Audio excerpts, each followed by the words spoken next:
सो दोस्तों साडा जिहड़ा इस प्रोग्राम की जिहड़ी अगली कड़ी आ पंजाबीयत सभ्याचार के सरोकार उस कड़ी की जिम्मेदारी निभाउण दे लई मैं मंच ते सदा दे रहा गुरु उपदेश जी नूं कि वह मंच ते आउण ते इस प्रोग्राम की जिहड़ी अगली कार्रवाई है उसकी जिम्मेदारी निभाउण।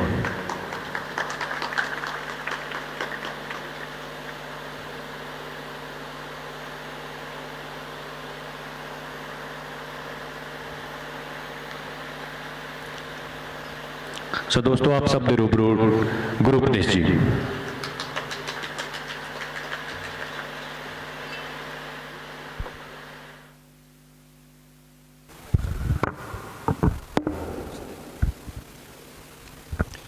शुक्रिया दोस्तों।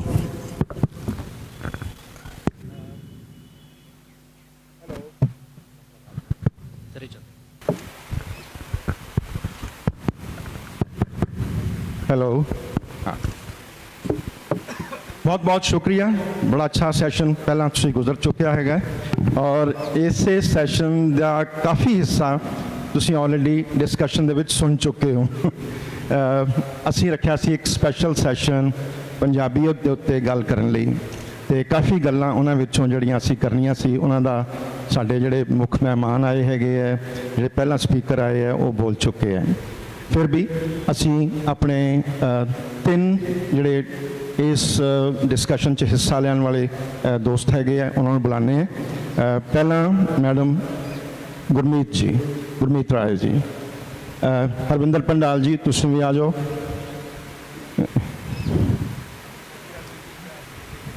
और थर्ड जसबीर जी आ जाओ।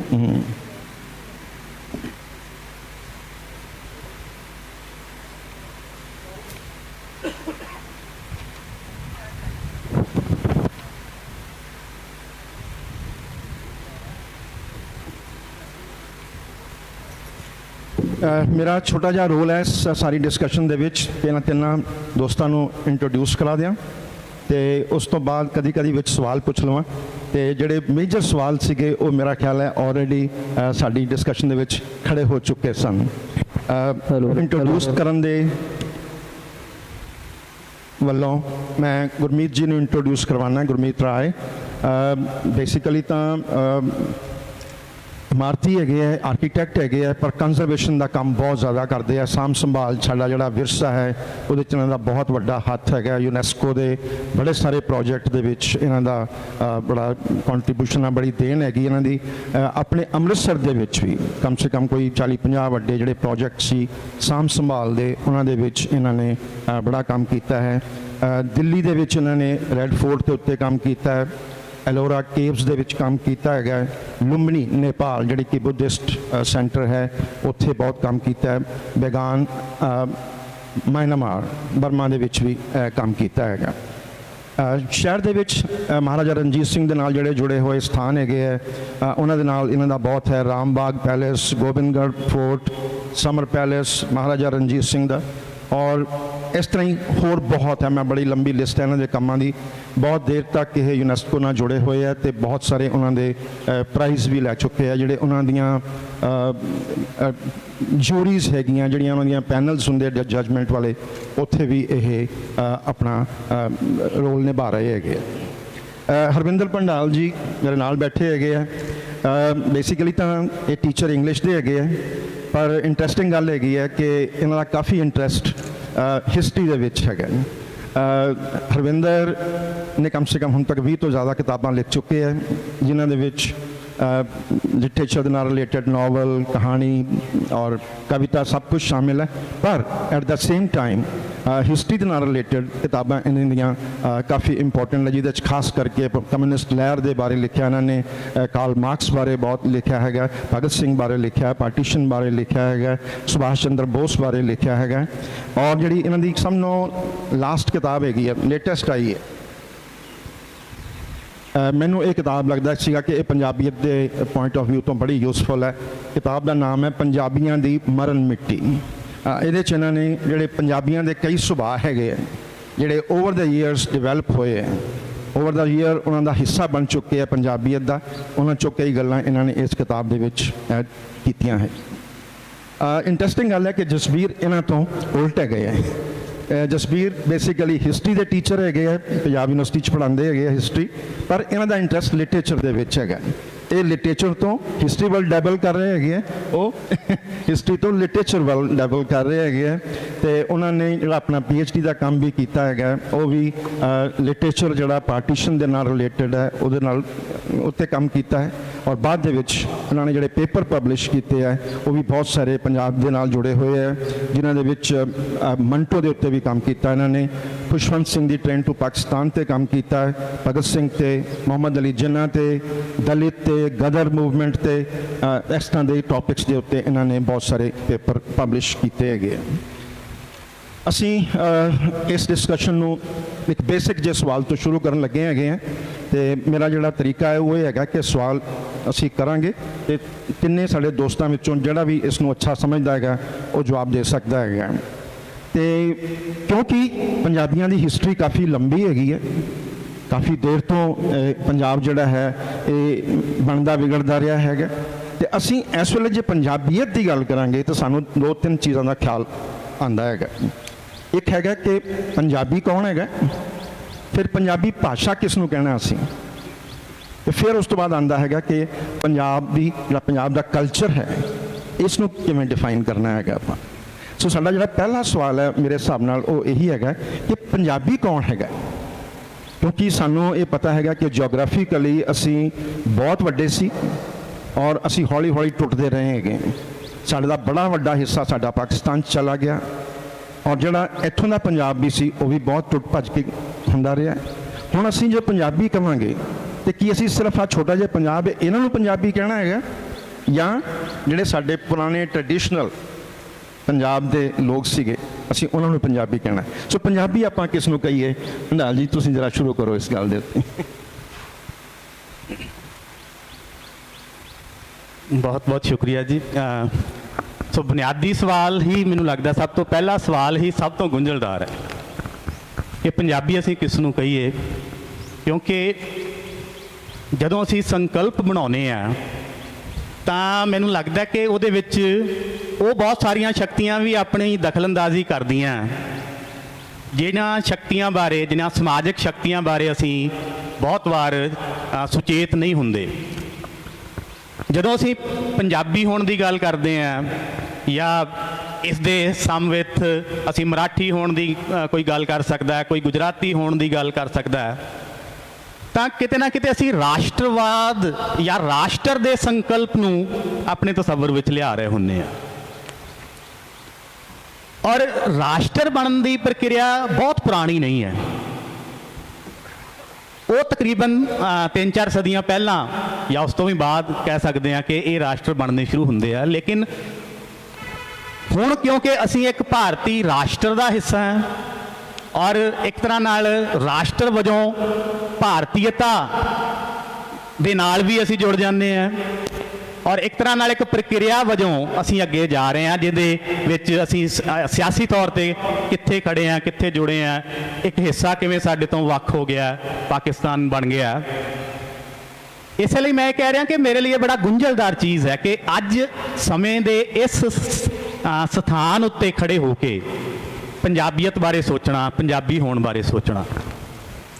ਫਿਰ ਵੀ ਮੈਨੂੰ ਇਹ ਲੱਗਦਾ ਕਿ ਜੇਕਰ ਅਸੀਂ ਜੀਓਗ੍ਰਾਫੀਕਲੀ ਵੀ ਦੇਖੀਏ ਤਾਂ ਬਹੁਤ ਪ੍ਰਾਚੀਨ ਸਮੇਂ ਤੋਂ ਹੀ, ਈਵਨ ਹੜੱਪਾ ਸੱਭਿਆਚਾਰ ਦੇ ਸਮੇਂ ਤੋਂ ਹੀ, ਹੜੱਪਾ ਸੱਭਿਅਤਾ ਦੇ ਸਮੇਂ ਤੋਂ ਹੀ ਸਾਡਾ ਇਹ ਇੱਕ ਖਿੱਤਾ ਜਿਹੜਾ ਹੈ ਇੱਕ ਵੱਖਰਾ ਇੱਕ ਯੂਨਿਟ ਰਿਹਾ, ਜਿਹਦੇ ਵਿੱਚ ਉਹ ਹਿੱਸਾ ਵੀ ਹੈ ਜਿਹੜਾ ਹੁਣ ਪਾਕਿਸਤਾਨ ਦੇ ਵਿੱਚ ਚਲੇ ਗਿਆ। ਔਰ ਅੱਜ ਵੀ ਅਸੀਂ ਜਦੋਂ ਪਾਕਿਸਤਾਨੀ ਆਪਣੇ ਦੋਸਤਾਂ ਨੂੰ ਮਿਲਦੇ ਹਾਂ ਤਾਂ ਸਾਨੂੰ ਇੰਝ ਹੀ ਲੱਗਦਾ ਕਿ ਉਹ ਵੀ ਬਹੁਤ ਕੁਝ ਸਾਡੇ ਵਰਗੇ ਹੀ ਨੇ, ਅੱਜ ਵੀ ਸਾਡੇ ਵਰਗੇ ਹੀ ਨੇ, ਚਾਹੇ 70 ਸਾਲਾਂ ਤੋਂ ਇਹ ਵਾਗੇ ਦੀ ਲਕੀਰ ਵੀ ਖਿੱਚੀ ਗਈ। ਔਰ ਇਤਿਹਾਸ ਦੇ ਵਿੱਚ ਵੀ ਇਹਨਾਂ ਸਦੀਆਂ ਦੇ ਵਿੱਚ ਮੈਨੂੰ ਲੱਗਦਾ ਸਾਡੀ ਹੋਣੀ ਵੀ ਇੱਕੋ ਜਿਹੀ ਰਹੀ। ਇਸ ਲਈ ਅੱਜ ਜਦੋਂ ਅਸੀਂ ਪੰਜਾਬੀਆਂ ਦੀ ਗੱਲ ਕਰਨੀ ਆ ਤਾਂ ਮੈਂ ਉਸ ਖਿੱਤੇ ਨੂੰ ਵੀ ਪੰਜਾਬੀਆਂ ਦੇ ਵਿੱਚ ਸ਼ਾਮਲ ਕਰਦਾ, ਜਿਹੜਾ ਕਿ ਵਾਗੇ ਦੇ ਪਰਲੇ ਪਾਸੇ ਹੈ। ਇਹ ਇੱਕ ਵੱਖਰੀ ਗੱਲ ਹੈ ਕਿ ਇਤਿਹਾਸਕ ਕਾਰਨਾਂ ਕਰਕੇ, ਮੁਲਕ ਵੱਖਰੇ ਬਣਨ ਕਰਕੇ ਔਰ ਉਸ ਤੋਂ ਬਾਅਦ ਸਿਆਸਤ ਕਾਰਨ ਖਾਸ ਤੌਰ 'ਤੇ 1947 ਤੋਂ ਬਾਅਦ ਦਾ ਜਿਹੜਾ ਸਾਡਾ ਬਣਨ ਦੀ ਸਾਡੀ ਪ੍ਰਕਿਰਿਆ ਉਹ ਜ਼ਰੂਰ ਥੋੜ੍ਹੀ ਵੱਖਰੀ ਹੈ। ਲੇਕਿਨ ਫਿਰ ਵੀ ਬੁਨਿਆਦੀ ਤੌਰ ਤੇ ਜੋ ਇੱਕ ਲਕੀਰ ਹੈ ਇਤਿਹਾਸ ਦੇ ਵਿੱਚੋਂ ਚੱਲ ਕੇ ਇਹ ਸਾਡੇ ਅੱਜ ਤੱਕ ਪਹੁੰਚਦੀ, ਸੋ ਉਹਦੇ ਵਿੱਚ ਮੈਂ ਉਸ ਖਿੱਤੇ ਨੂੰ ਵੀ ਇਹਦੇ ਪੰਜਾਬ ਦੇ ਵਿੱਚ ਹੀ ਸ਼ਾਮਲ ਕਰਦਾ, ਪੰਜਾਬੀਆਂ ਦੇ ਵਿੱਚ ਹੀ ਸ਼ਾਮਲ ਕਰਦਾ। ਤੁਹਾਡਾ ਕੀ ਵਿਚਾਰ ਹੈ ਜਸਵੀਰ ਜੀ ਇਹਦੇ ਬਾਰੇ? ਹਾਂਜੀ, ਸ਼ੁਕਰੀਆ ਜੀ। ਮੈਨੂੰ ਇਹ ਲੱਗਦਾ ਕਿ ਜਦੋਂ ਅਸੀਂ ਪੰਜਾਬੀਅਤ ਦੀ ਗੱਲ ਕਰਦੇ ਹਾਂ ਜਾਂ ਕਿਸੇ ਵੀ ਨੈਸ਼ਨੈਲਿਟੀ ਦੀ ਗੱਲ ਕਰਦੇ ਹਾਂ, ਭੰਡਾਲ ਸਾਹਿਬ ਨੇ ਜਿੱਦਾਂ ਕਿਹਾ ਵੀ ਅਸੀਂ ਉਹਨੂੰ ਇੱਕ ਖਾਸ ਕਿਸਮ ਦੇ ਰਾਸ਼ਟਰਵਾਦ ਦੇ ਖਾਕੇ ਦੇ ਵਿੱਚ ਰੱਖ ਕੇ ਦੇਖਣ ਦੀ ਕੋਸ਼ਿਸ਼ ਕਰਦੇ ਹਾਂ। ਔਰ ਉਹਦੇ ਨਾਲ ਹੀ ਇੱਕ ਚੀਜ਼ ਹੋਰ ਵੀ ਹੈ ਕਿ ਅਸੀਂ ਇਹਨਾਂ ਪਛਾਣਾਂ ਨੂੰ ਇਹ ਜਿਹੜੀ ਜੀਓਗ੍ਰਾਫੀਕਲ ਤੇ ਪੋਲੀਟੀਕਲ ਬਾਉਂਡਰੀਜ਼ ਦੇ ਵਿੱਚ ਬੰਨ੍ਹ ਕੇ ਦੇਖਣ ਦੀ ਕੋਸ਼ਿਸ਼ ਕਰਦੇ ਹਾਂ। ਮੈਨੂੰ ਲੱਗਦਾ ਕਿ ਜਿਹੜਾ ਮਨੁੱਖੀ ਪਛਾਣ ਹੈ ਜਾਂ ਮਨੁੱਖੀ ਸਮੂਹਾਂ ਦੀ ਪਛਾਣ ਹੁੰਦੀ ਆ, ਇਹ ਜਿਹੜੀਆਂ ਬਾਉਂਡਰੀਜ਼ ਨੇ ਇਹ ਰਾਜਨੀਤਿਕ ਤੇ ਐਡਮਿਨਿਸਟ੍ਰੇਟਿਵ ਪੱਧਰ ਤੇ ਤਾਂ ਠੀਕ ਨੇ, ਪਰ ਇਹਨਾਂ ਨੂੰ ਉਸ ਤਰੀਕੇ ਦੇ ਨਾਲ ਅਸੀਂ ਨਹੀਂ ਬੰਨ੍ਹ ਕੇ ਦੇਖ ਸਕਦੇ ਜਿੱਦਾਂ ਉੱਪਰ ਵਾਲੇ ਦੇਖਦੇ, ਕਿਉਂਕਿ ਇੱਥੇ ਬਹੁਤ ਜ਼ਿਆਦਾ ਓਵਰਲੈਪਿੰਗ ਆਪਾਂ ਨੂੰ ਨਜ਼ਰ ਆਉਂਦੀ ਆ। ਦੂਜੀ ਗੱਲ, ਮੈਨੂੰ ਲੱਗਦਾ ਕਿ ਜਦੋਂ ਇਹ ਆਪਾਂ ਇਸ ਕਿਸਮ ਦੀ ਨੈਸ਼ਨੈਲਿਟੀ ਦੀ ਗੱਲ ਕਰਦੇ ਆ ਤਾਂ ਉਹ ਕਿਤੇ ਨਾ ਕਿਤੇ ਸਾਡੇ ਉੱਪਰ ਜਿਹੜਾ ਯੂਰਪੀ ਰਾਸ਼ਟਰਵਾਦ ਭਾਰੂ ਹੁੰਦਾ ਵੀ ਪੰਜਾਬੀ ਰਾਸ਼ਟਰਵਾਦ ਜਾਂ ਪੰਜਾਬੀ ਕੌਣ ਹੈ। ਇਸੇ ਕਰਕੇ ਮੈਨੂੰ ਲੱਗਦਾ ਕਿ ਮੈਂ ਥੋੜਾ ਜਿਹਾ 2 ਮਿੰਟ ਲਵਾਂਗਾ ਜੀ ਇਹਦੇ ਤੇ, ਕਿ ਇਸੇ ਕਰਕੇ ਜਦੋਂ ਅੰਗਰੇਜ਼ ਹਿੰਦੁਸਤਾਨ ਨੂੰ ਦੇਖਦੇ ਆ ਜਾਂ ਹਿੰਦੁਸਤਾਨ ਦੇ ਕੁਝ ਖਿੱਤਿਆਂ ਨੂੰ ਦੇਖਦੇ ਤੇ ਉਹਨਾਂ ਨੂੰ ਇਹ ਸਮਝ ਨਹੀਂ ਆਉਂਦੀ ਵੀ ਇਹ ਕਿੱਦਾਂ ਦੀਆਂ ਆਇਡੈਂਟੀਟੀਜ਼ ਨੇ। ਉਹਨਾਂ ਦੇ ਮੁਤਾਬਕ ਤਾਂ ਸਾਡੇ ਇੱਥੇ ਰਾਸ਼ਟਰਵਾਦ ਹੈ ਹੀ ਨਹੀਂ, ਤਾਂ ਹੀ ਉਹ ਕਹਿੰਦੇ ਆ ਕਿ nationalism without a nation in India, ਵੀ ਇੱਥੇ ਤਾਂ ਉੱਥੇ ਇੱਕ ਭਾਸ਼ਾ ਇੱਕ ਰਾਸ਼ਟਰਵਾਦ ਜਿਹੜੀ ਅੱਜ ਕੱਲ੍ਹ ਸਾਨੂੰ ਵੀ ਬਿਮਾਰੀ ਲੱਗੀ ਹੋਈ ਹੈ, ਉਹ ਉੱਥੇ ਦਾ ਕਨਸੈਪਟ ਹੈ। ਇੱਥੇ ਤਾਂ ਭਾਸ਼ਾ ਵੀ ਵੱਖਰੀ, ਰਹਿਣ ਸਹਿਣ ਵੀ ਵੱਖਰਾ, ਬਹੁਤ ਸਾਰੀਆਂ ਜਿਹੜੀਆਂ ਚੀਜ਼ਾਂ ਵੱਖਰੀਆਂ ਨੇ। ਤਾਂ ਮੈਨੂੰ ਲੱਗਦਾ ਵੀ ਜੇ ਮੈਂ ਇਤਿਹਾਸ ਤੇ ਸਾਹਿਤ ਦਾ ਵਿਦਿਆਰਥੀ ਹੋਣ ਦੇ ਨਾਤੇ ਪੰਜਾਬੀਅਤ ਨੂੰ ਡਿਫਾਈਨ ਕਰਨਾ ਹੋਵੇ ਤਾਂ ਮੈਨੂੰ ਇਹ ਲੱਗਦਾ ਵੀ ਮੈਂ ਉਹਦੇ ਕੁਝ ਸੁਭਾਅ ਦੇ ਪੱਖ ਤੋਂ ਜੇ ਉਹਨੂੰ ਦੇਖਿਆ ਜਾਵੇ ਤੇ ਉਹ ਇੱਕ ਬਿਹਤਰ ਡੈਫੀਨੇਸ਼ਨ ਹੈ ਵੀ ਪੰਜਾਬੀ ਕੌਣ ਹੁੰਦਾ। ਤੇ ਜਦੋਂ ਆਪਾਂ ਸੁਭਾਅ ਦੀ ਗੱਲ ਕਰਦੇ ਹਾਂ ਤੇ ਉਹਦੇ 'ਚ 2 ਚੀਜ਼ਾਂ, ਜਾਂ ਜਿੱਦਾਂ ਆਪਾਂ ਨਾਰਮਲੀ ਜਦੋਂ ਕਲਚਰ ਨੂੰ ਕਈ ਵਾਰੀ ਦੇਖਦੇ ਹਾਂ ਵੀ ਲੋਕ ਖਾਂਦੇ ਕੀ ਆ, ਪਹਿਨਦੇ ਕੀ ਆ, ਬੋਲਦੇ ਕੀ ਆ, ਮੈਂ ਉਹਨੂੰ ਥੋੜਾ ਜਿਹਾ ਵਡੇਰਾ ਕਰਕੇ ਦੇਖਦਾ ਕਿ ਲੋਕ ਜਿਉਂਦੇ ਕਿੱਦਾਂ ਨੇ ਤੇ ਮਰਦੇ ਕਿੱਦਾਂ ਨੇ। ਲੋਕਾਂ ਦਾ ਜੀਣ ਦਾ ਤੇ ਮਰਨ ਦਾ ਜਿਹੜਾ ਸੰਕਲਪ ਉਹ ਕੀ ਆ, ਉਹ ਪੰਜਾਬੀਅਤ ਨੂੰ ਡਿਫਾਈਨ ਕਰਦਾ। ਇਹਦੇ ਵਿੱਚ 2-3 ਪੁਆਇੰਟਰ ਜੇ ਦੇਖੇ ਜਾਣ ਤੇ ਪਹਿਲੀ ਗੱਲ ਹੈ ਕਿ ਇਹ ਮੈਂ ਪਾਤਰ ਸਾਹਿਬ ਦੀ ਗੱਲ ਨੂੰ ਬਿਲਕੁਲ ਜਿਹੜਾ ਉਹਨਾਂ ਤੋਂ ਪ੍ਰੇਰਿਤ ਹਾਂ, ਕਿਉਂਕਿ ਸਹਿਮਤ ਤਾਂ ਨਹੀਂ ਹੋ ਸਕਦਾ ਕਿ ਵੱਡਿਆਂ ਦੇ ਨਾਲ ਤੁਸੀਂ ਸਹਿਮਤ ਨਹੀਂ, ਉਹਨਾਂ ਤੋਂ ਪ੍ਰੇਰਿਤ ਹੀ ਹੋ ਸਕਦੇ ਹੋ ਕਿ ਇਹ ਜਿਹੜਾ ਪੰਜਾਬੀ ਲਿਟਰੇਚਰ ਹੈ, ਜਾਂ ਮਨਜਿੰਦਰ ਹੋਰਾਂ ਨੇ ਵੀ ਕਿਹਾ ਨਾਬਰੀ ਦੀ ਗੱਲ ਹੈ, ਪੰਜਾਬੀ ਸੁਭਾਅ ਬੇਸਿਕਲੀ ਨਾਬਰੀ ਹੈ। ਤੇ ਜਦੋਂ ਆਪਾਂ ਪੰਜਾਬੀਅਤ ਨੂੰ ਡਿਫਾਈਨ ਕਰਨਾ ਤੇ ਉਹ ਨਾਬਰੀ ਹੀ ਦੇਖਣੀ ਪਊ, ਔਰ ਉਹ ਨਾਬਰੀ ਸਾਨੂੰ ਬਾਰ-ਬਾਰ ਨਜ਼ਰ ਆਉਂਦੀ, ਉਹ ਵੱਖਰੇ-ਵੱਖਰੇ ਕਨਸੈਪਟ ਦੇ ਵਿੱਚ ਨਜ਼ਰ ਆਉਂਦੀ ਹੈ, ਉਹ ਸੰਤ ਸਿਪਾਹੀ ਦੇ ਕਨਸੈਪਟ ਦੇ ਵਿੱਚ ਵੀ ਨਜ਼ਰ ਆਉਂਦੀ, ਜਿਹੜੀ ਬੜਾ ਇੱਕ ਨਿਵੇਕਲਾ ਹੈ। ਚਲੋ ਦੁਨੀਆ ਦੇ ਹੋਰ ਥਾਵਾਂ ਤੇ ਵੀ ਸੰਤ ਸਿਪਾਹੀ ਦਾ ਕਨਸੈਪਟ ਸਾਨੂੰ ਮਿਲਦਾ, ਪਰ ਪੰਜਾਬੀਅਤ ਨੂੰ ਜਦੋਂ ਆਪਾਂ ਦੇਖਦੇ ਤਾਂ ਮੈਨੂੰ ਲੱਗਦਾ ਕਿ ਇੱਕ ਕਨਸੈਪਟ ਅਸੀਂ ਕਾਫੀ ਹੱਦ ਤੱਕ ਅੱਖੋਂ ਪਰੋਖੇ ਕਰਦੇ ਹਾਂ, ਉਹ ਕਿਰਤੀ ਸਿਪਾਹੀ ਦਾ ਕਨਸੈਪਟ ਹੈ, ਜਿਹੜਾ ਕਿ ਕਿਸਾਨ ਅੰਦੋਲਨ 'ਚ ਸਾਨੂੰ ਦੁਬਾਰਾ ਦੇਖਿਆ ਕਿ ਕਿਰਤ ਨੂੰ, ਜਿਸ ਕਿਸਮ ਦੀ ਕਿਰਤ ਦੀ ਸੈਲੀਬ੍ਰੇਸ਼ਨ ਇੱਥੇ ਹੈ, ਜਾਂ ਕਿਰਤ ਦੇ ਨਾਲ ਦੀ ਨਾਲ ਜਿਹੜਾ ਇੱਕ ਸੋਲਜੈਰਿਟੀ ਦਾ ਵੀ ਕਨਸੈਪਟ ਹੈ, ਉਹ ਬੜਾ ਰੇਅਰ ਹੈ। ਫਿਰ ਮਾਰਸ਼ਲ ਹੋਣਾ ਠੀਕ ਹੈ, ਸਾਨੂੰ ਅੰਗਰੇਜ਼ਾਂ ਨੇ ਖੰਭ ਵੀ ਦਿੱਤਾ ਵੀ ਆਹ ਕੌਮਾਂ ਮਾਰਸ਼ਲ ਹੈਗੀਆਂ ਨੇ ਜਾਂ ਸਾਰਾ ਕੁਝ ਹੈਗਾ, ਮਾਰਸ਼ੈਲਿਟੀ ਠੀਕ ਹੈ, ਮਾਰਸ਼ਲ ਹੈ ਵੀ, ਉਹਦੇ 'ਚ ਕੋਈ ਦੋ ਰਾਏ ਨਹੀਂ, ਪਰ ਮਾਰਸ਼ੈਲਿਟੀ ਦੇ ਨਾਲ ਜਿਹੜਾ ਚੈਰਿਟੀ ਦਾ ਕਨਸੈਪਟ ਹੈ, ਭਾਈ ਕਨ੍ਹਈਆ, ਇਹ ਦੁਨੀਆ ਦੇ ਵਿੱਚ ਰੇਅਰ ਹੈ ਕਿ ਜੰਗ ਮੈਦਾਨ ਦੇ ਵਿੱਚ ਜਿਹੜਾ ਤੁਸੀਂ ਇੱਕ ਪਾਸੇ ਲੜ ਵੀ ਰਹੇ ਹੋ, ਇੱਕ ਪਾਸੇ ਤੁਸੀਂ ਸਾਰਾ ਕੁਝ ਕਰ ਰਹੇ ਹੋ। ਤੀਜੀ ਗੱਲ ਜਾਂ ਚੌਥੀ ਗੱਲ ਜਿਹੜੀ ਇਹਦੇ ਵਿੱਚ ਹੈ ਵੀ ਜਿਹੜਾ ਪੁਆਇੰਟਰ ਹੈ, ਜਦੋਂ ਇਹਨੂੰ ਆਪਾਂ ਸੁਭਾਅ ਨੂੰ ਆਪਾਂ ਦੇਖਣਾ, ਉਹ ਇਹ ਨਹੀਂ ਕਿ ਸਿਰਫ ਲੋਕ ਜਿਉਂਦੇ ਕਿੱਦਾਂ, ਕਿ ਲੋਕਾਂ ਦਾ ਜਿਹੜਾ ਮਰਨ ਦਾ ਜਾਂ ਮੌਤ ਨੂੰ ਪ੍ਰਣਾਉਣ ਦਾ ਕਨਸੈਪਟ ਹੈ, ਉਹ ਵੀ, ਕਿਉਂਕਿ ਕੁਝ ਗੱਲਾਂ ਤਲਖ ਹੋ ਸਕਦੀਆਂ ਨੇ ਕਿ ਜਦੋਂ ਰਾਸ਼ਟਰਵਾਦ ਦੀ ਵੀ ਗੱਲ ਹੁੰਦੀ ਤੇ ਉੱਥੇ ਮਾਫੀਆਂ ਵੀ ਮੰਗੀਆਂ ਗਈਆਂ, ਉੱਥੇ ਵੀਰ ਵੀ ਬਣੇ ਤੇ ਕਈਆਂ ਨੇ ਸੰਨਿਆਸ ਲੈ ਕੇ ਸ਼੍ਰੀ ਵੀ ਬਣੇ। ਤੇ ਫਿਰ ਜਦੋਂ ਪੰਜਾਬੀ ਜਿਹੜਾ ਗਦਰੀਆਂ ਤੋਂ ਲੈ ਕੇ ਤੇ ਭਗਤ ਸਿੰਘ ਤੇ ਉਸ ਤੋਂ ਬਾਅਦ ਫਿਰ ਜਿਹੜਾ ਕਨਸੈਪਟ ਹੈ ਜਿਸ ਸ਼ਾਨ ਸੇ ਮਕਤਲ ਪੇ ਜਾਤੇ ਹੈ, ਮੈਨੂੰ ਲੱਗਦਾ ਉਹ ਵੀ ਪੰਜਾਬੀਅਤ ਨੂੰ ਆਪਣੇ ਆਪ ਨੂੰ ਡਿਫਾਈਨ ਕਰਦਾ। ਲਾਸਟ ਗੱਲ ਮੈਂ ਇਹਦੇ 'ਚ ਇੱਕ ਜਿਹੜੀ ਜ਼ਰੂਰ ਐਡ ਕਰਾਂਗਾ ਕਿ ਪੰਜਾਬ ਅੱਜ ਵੀ ਕਈ ਵਾਰੀ ਸਾਨੂੰ ਲੱਗਦਾ ਕਿ ਹਾਲਾਤ ਬੜੇ ਮਾੜੇ ਨੇ ਜਾਂ ਬੜਾ ਕੁਛ ਹੈ, ਨਸ਼ਾ ਹੈ ਜਾਂ ਸਾਰੀਆਂ ਚੀਜ਼ਾਂ ਚੱਲ ਰਹੀਆਂ ਸੀ, ਪੰਜਾਬ ਅੱਜ ਵੀ ਜਾਂ ਪੰਜਾਬੀਅਤ ਆਪਣੇ ਆਪ ਦੇ ਵਿੱਚ ਅੱਜ ਵੀ ਵਿਲੱਖਣ ਹੈ। ਜਿਹੜੇ ਢਾਂਚਿਆਂ ਦੇ ਵਿੱਚ ਸਾਡਾ ਸਮਾਜ ਮਾਡਰਨ ਸੁਸਾਇਟੀ ਜਿੱਦਾਂ ਵੰਡੀ ਜਾ ਰਹੀ ਹੈ, ਖਾਸ ਤੌਰ ਤੇ ਵਿੱਚ ਹਿੰਦੁਸਤਾਨ ਦੇ ਵਿੱਚ ਜਿਸ ਕਿਸਮ ਦੀ ਜਾਤ ਦੀ ਬਿਮਾਰੀ ਸਾਨੂੰ ਲੱਗੀ ਹੋਈ ਹੈ, ਪੰਜਾਬ ਦੇ ਵਿੱਚ ਅੱਜ ਵੀ ਜਾਤ ਦਾ ਉਹ ਵਰਤਾਰਾ ਨਹੀਂ ਆ। Punjab stands alone and apart. ਇਹ ਫਖਰ ਦੀ ਗੱਲ ਹੈ। ਇਹਦਾ ਮਤਲਬ ਇਹ ਹਰਗਜ਼ ਨਹੀਂ ਆ ਵੀ ਇੱਥੇ ਜਾਤ ਦੀਆਂ ਟੈਨਸ਼ਨਸ ਨਹੀਂ ਹੈਗੀਆਂ ਜਾਂ ਉਹਨੂੰ ਅਸੀਂ ਮਨਫੀ ਕਰ ਦਈਏ ਕਿ ਸਾਡੀ ਸੁਸਾਇਟੀ ਦੀ ਉਹ ਪ੍ਰੋਬਲਮ ਨਹੀਂ ਹੈਗੀ। ਪਰ ਜਿਸ ਕਿਸਮ ਦਾ ਵਰਤਾਰਾ ਸਾਨੂੰ ਬਾਕੀ ਹਿੰਦੁਸਤਾਨ ਦੇ ਵਿੱਚ ਯਮਨਾ ਪਾਰ ਤੋਂ ਖਾਸ ਤੌਰ ਤੇ ਦਿਸਦਾ ਵੀ ਇੱਕ ਦਲਿਤ ਮੁੱਛਾਂ ਨਹੀਂ ਰੱਖ ਸਕਦਾ ਤੇ ਇੱਕ ਦਲਿਤ ਘੋੜੀ ਤੇ ਚੜ ਗਿਆ ਤੇ ਉਹਨੂੰ ਗੋਲੀ ਮਾਰ ਦਿਓ, ਇਹ ਘੱਟੋ ਘੱਟ ਪੰਜਾਬੀ ਇਸ ਚੀਜ਼ ਨੂੰ ਤਾਂ ਜਿਹੜਾ ਉਹ ਨਹੀਂ ਮੰਨਦੇ। ਟੈਨਸ਼ਨਸ ਵੱਖਰੇ ਵੱਖਰੇ ਲੈਵਲ ਤੇ ਹੋ ਸਕਦੀਆਂ ਨੇ। ਤਾਂ ਮੈਨੂੰ ਲੱਗਦਾ ਕਿ ਜਦੋਂ ਆਪਾਂ ਇਹਨਾਂ ਸਾਰੀਆਂ ਚੀਜ਼ਾਂ ਨੂੰ ਇਕੱਠੀਆਂ ਕਰਕੇ ਵੇਖਦੇ ਹਾਂ, ਉਹ ਪੰਜਾਬੀ ਭਾਵੇਂ ਉਹ ਇੱਥੇ ਪੈਦਾ ਨਾ ਵੀ ਹੋਵੇ, ਉਹ ਜਿਹੜਾ ਇਹਨਾਂ ਸਾਰੀਆਂ ਚੀਜ਼ਾਂ ਨੂੰ ਪਰਨਾ ਗਿਆ ਉਹ ਪੰਜਾਬੀ ਬਣ ਜਾਂਦਾ। ਜਿੱਦਾਂ ਕਿਰਪਾਲ ਚੰਦ ਹੋਰਾਂ ਦਾ ਸਾਡੇ ਕੋਲ ਰੈਫਰੈਂਸ ਆਉਂਦਾ ਸਿੱਖ ਹਿਸਟਰੀ ਦੇ ਵਿੱਚ ਵੀ ਉੱਥੋਂ ਆ ਕੇ ਫਿਰ ਤੇ ਇੱਥੇ ਜਦੋਂ ਲੜਦੇ ਨੇ, ਤਾਂ ਦੈਟ ਡਿਫਾਈਨਸ ਪੰਜਾਬੀਅਤ। ਬਹੁਤ ਅੱਛਾ, ਬਹੁਤ ਕਾਫੀ ਵੱਡੀਆਂ ਜਿਹੜੀਆਂ ਗੱਲਾਂ ਸੀਗੀਆਂ, ਇਹ ਸਾਰੇ ਸਮੁੱਚੇ ਡਿਸਕਸ਼ਨ ਦੇ ਵਿੱਚ ਉਹਨਾਂ ਨੂੰ ਪਹਿਲਾਂ ਹੀ ਸਮ ਅਪ ਕਰ ਦਿੱਤਾ ਤੇ ਮੈਂ ਸਿਰਫ ਇਹ ਪੁੱਛਣਾ ਚਾਹਾਂਗਾ, ਚਾਹੇ ਪੰਡਾਲ ਸਾਹਿਬ, ਚਾਹੇ ਮੈਡਮ, ਚਾਹੇ ਜਸਬੀਰ ਜੀ, ਕਿ ਜਿਹੜੀ ਇਹ ਸੈਕੂਲਰ ਕਿਸਮ ਦੀ ਜਿਹੜੀ ਆਊਟਲੁੱਕ ਬਣੀ ਹੈਗੀ ਹੈ, ਜਿਹਦੇ 'ਚ ਜਾਤ ਵੀ ਬਹੁਤ ਜ਼ਿਆਦਾ ਇੰਪੋਰਟੈਂਟ ਨਹੀਂ ਸੀ ਔਰ ਇਹ ਖਾਸ ਕਰਕੇ ਪੰਜਾਬੀਆਂ 'ਚ ਬਹੁਤ ਇੰਪੋਰਟੈਂਟ ਫੀਚਰ ਹੈਗਾ, ਇਹ ਓਵਰ ਦਾ ਈਅਰਸ ਹਿਸਟੋਰੀਕਲੀ ਕਿਵੇਂ ਡਿਵੈਲਪ ਹੋਈ ਹੈਗੀ ਹੈ? ਕਿਉਂਕਿ ਅਸੀਂ ਮੁਸਲਮਾਨਾਂ ਦੇ ਨਾਲ ਬਹੁਤ ਦੇਰ ਰਹੇ, ਮੁੜ ਕੇ ਸਾਡੇ ਗੁਰੂ ਆ ਗਏ, ਗੁਰੂਆਂ ਦੇ ਨਾਲ ਅਸੀਂ ਆਪਣਾ ਉਹਨਾਂ ਦੀ ਸਿੱਖੀ ਦੇ ਨਾਲ ਚੱਲਦੇ ਰਹੇ, ਮੁੜ ਕੇ ਇੱਥੇ ਬ੍ਰਿਟਿਸ਼ ਰਾਜ ਆ ਗਿਆ, ਬ੍ਰਿਟਿਸ਼ ਰਾਜ ਦੇ ਵਿੱਚ ਵੀ ਅਸੀਂ ਚੱਲਦੇ ਰਹੇ ਹੈਗੇ, ਉਹਦੇ ਨਾਲ ਵੀ ਗੁਜ਼ਾਰਾ ਕੀਤਾ ਹੈਗਾ, ਮੁੜ ਕੇ ਪਾਰਟੀਸ਼ਨ ਦਾ ਅਸੀਂ ਉਹ ਸਾਰਾ ਟਰਾਮਾ ਵੀ ਦੇਖਿਆ, ਇੰਨਾ ਬੁਰਾ ਹਾਲ ਵੀ ਦੇਖਿਆ ਹੈਗਾ। ਸੋ ਇਹ ਸਾਰੀ ਜਿਹੜੀ ਚੀਜ਼ ਹੈ ਇਹ ਕਿਸ ਤਰ੍ਹਾਂ ਡਿਵੈਲਪ ਹੋਈ ਹੈ, ਜ਼ਰਾ ਪੰਡਾਲ ਸਾਹਿਬ ਤੁਸੀਂ ਦੱਸੋ ਜ਼ਰਾ ਇਹਦੇ ਬਾਰੇ। ਹਾਂ ਬਿਲਕੁਲ ਜੀ, ਮੈਂ ਇਹਦੇ ਬਾਰੇ ਜ਼ਰੂਰ ਥੋੜੀ ਗੱਲ ਕਰਨੀ ਚਾਹੁੰਦਾ ਸਾਂ। ਸੌਰੀ ਮੈਂ ਰੋਕ ਰਿਹਾ, ਪਹਿਲਾਂ ਇੱਕ ਜ਼ਰੂਰੀ ਗੱਲ ਹੈ ਜੀ ਕਿ ਆਹ ਕਾਰ ਹੈਗੀ ਹੈ ਕਿਸੇ ਦੀ PBO2DG 1409 1409, ਹਾਂ ਇਹ ਥੋੜ੍ਹਾ ਜਿਹਾ ਉੱਥੇ ਰਸਤਾ ਰੋਕ ਰਹੀ ਹੈ, ਪਲੀਜ਼ ਜ਼ਰਾ ਉਹਨੂੰ ਆਪਣੀ ਕਾਰ ਨੂੰ ਠੀਕ ਕਰ ਲਓ ਚੱਲ ਕੇ ਜ਼ਰਾ ਜੀ ਪਲੀਜ਼। ਇਸ ਗੱਲ ਤੇ ਵਾਕਈ ਵਿਚਾਰ ਕਰਨ ਦੀ ਬਹੁਤ ਜ਼ਰੂਰਤ ਹੈ। ਉਹਦਾ ਕਾਰਨ ਇਹ ਹੈ ਕਿ ਸਾਡੇ ਬਹੁਤ ਸਾਰੀਆਂ ਜਿਹੜੀਆਂ ਸਾਡੀਆਂ ਹੁਣ ਕਨਸੈਪਸ਼ਨਸ ਨੇ ਨਾ, ਉਹਨਾਂ ਦੇ ਬਾਰੇ ਸਾਨੂੰ ਮੁੜ ਸੋਚਣ ਦੀ ਜ਼ਰੂਰਤ ਹੈ। ਜਿਵੇਂ ਇੱਥੇ ਸਾਡੇ ਗੱਲ ਹੋ ਰਹੀ ਸੀ ਸਵੇਰੇ ਪਹਿਲੇ ਸੈਸ਼ਨ 'ਚ ਵੀ ਹੋਈ ਹੈ ਕਿ ਪੰਜਾਬ ਵੱਸਦਾ ਗੁਰਾਂ ਦੇ ਨਾਂ 'ਤੇ। ਬਿਲਕੁਲ ਪੰਜਾਬ ਗੁਰਾਂ ਦੇ ਨਾਂ 'ਤੇ ਵੱਸਦਾ, ਪਰ ਗੁਰਾਂ ਤੋਂ ਪਹਿਲਾਂ ਵੀ ਪੰਜਾਬ ਸੀ। ਅਸੀਂ ਬਹੁਤ ਵਾਰ ਇਸ ਚੀਜ਼ ਦਾ ਹੀ ਸ਼ਿਕਾਰ ਹੋ ਜਾਂਦੇ ਹਾਂ ਕਿ ਅਸੀਂ ਪੰਜਾਬ ਦਾ ਇਤਿਹਾਸ ਗੁਰਾਂ ਤੋਂ ਜਾਂ ਬਾਬਾ ਫਰੀਦ ਤੋਂ ਸ਼ੁਰੂ ਕਰ, ਜਿਵੇਂ ਪਾਤਰ ਸਾਹਿਬ ਨੇ ਬਾਬਾ ਫਰੀਦ ਦੀ ਵੀ ਗੱਲ ਕੀਤੀ ਸੀ, ਸੋ ਅਸੀਂ ਉੱਥੋਂ ਸ਼ੁਰੂ ਕਰਦੇ ਹਾਂ। ਪਰ ਮੈਨੂੰ ਇਹ ਜਾਪਦਾ ਕਿ ਸਾਰੇ ਇਤਿਹਾਸ ਦੇ ਵਿੱਚ ਅਸਲ ਦੇ ਵਿੱਚ ਤਾਂ ਹੜੱਪਾ ਸੱਭਿਅਤਾ ਤੋਂ ਹੀ ਇਸ ਇਲਾਕੇ ਦਾ ਇੱਕ ਵੱਖਰਾ ਸੁਭਾਅ, ਇੱਕ ਵੱਖਰਾ ਤੱਤ ਜਿਹੜਾ ਹੈ ਉਹ ਬਣਨਾ ਸ਼ੁਰੂ ਹੋ ਜਾਂਦਾ। ਸੋ ਇਸ ਲਈ ਸਾਨੂੰ ਅੱਜ ਇਸ ਖਿੱਤੇ ਦੇ ਲੋਕਾਂ ਦੇ ਸੁਭਾਅ ਨੂੰ ਸਮਝਣ ਲਈ ਹੜੱਪਾ ਸੱਭਿਅਤਾ ਤੱਕ ਜਾਣਾ ਪੈਂਦਾ।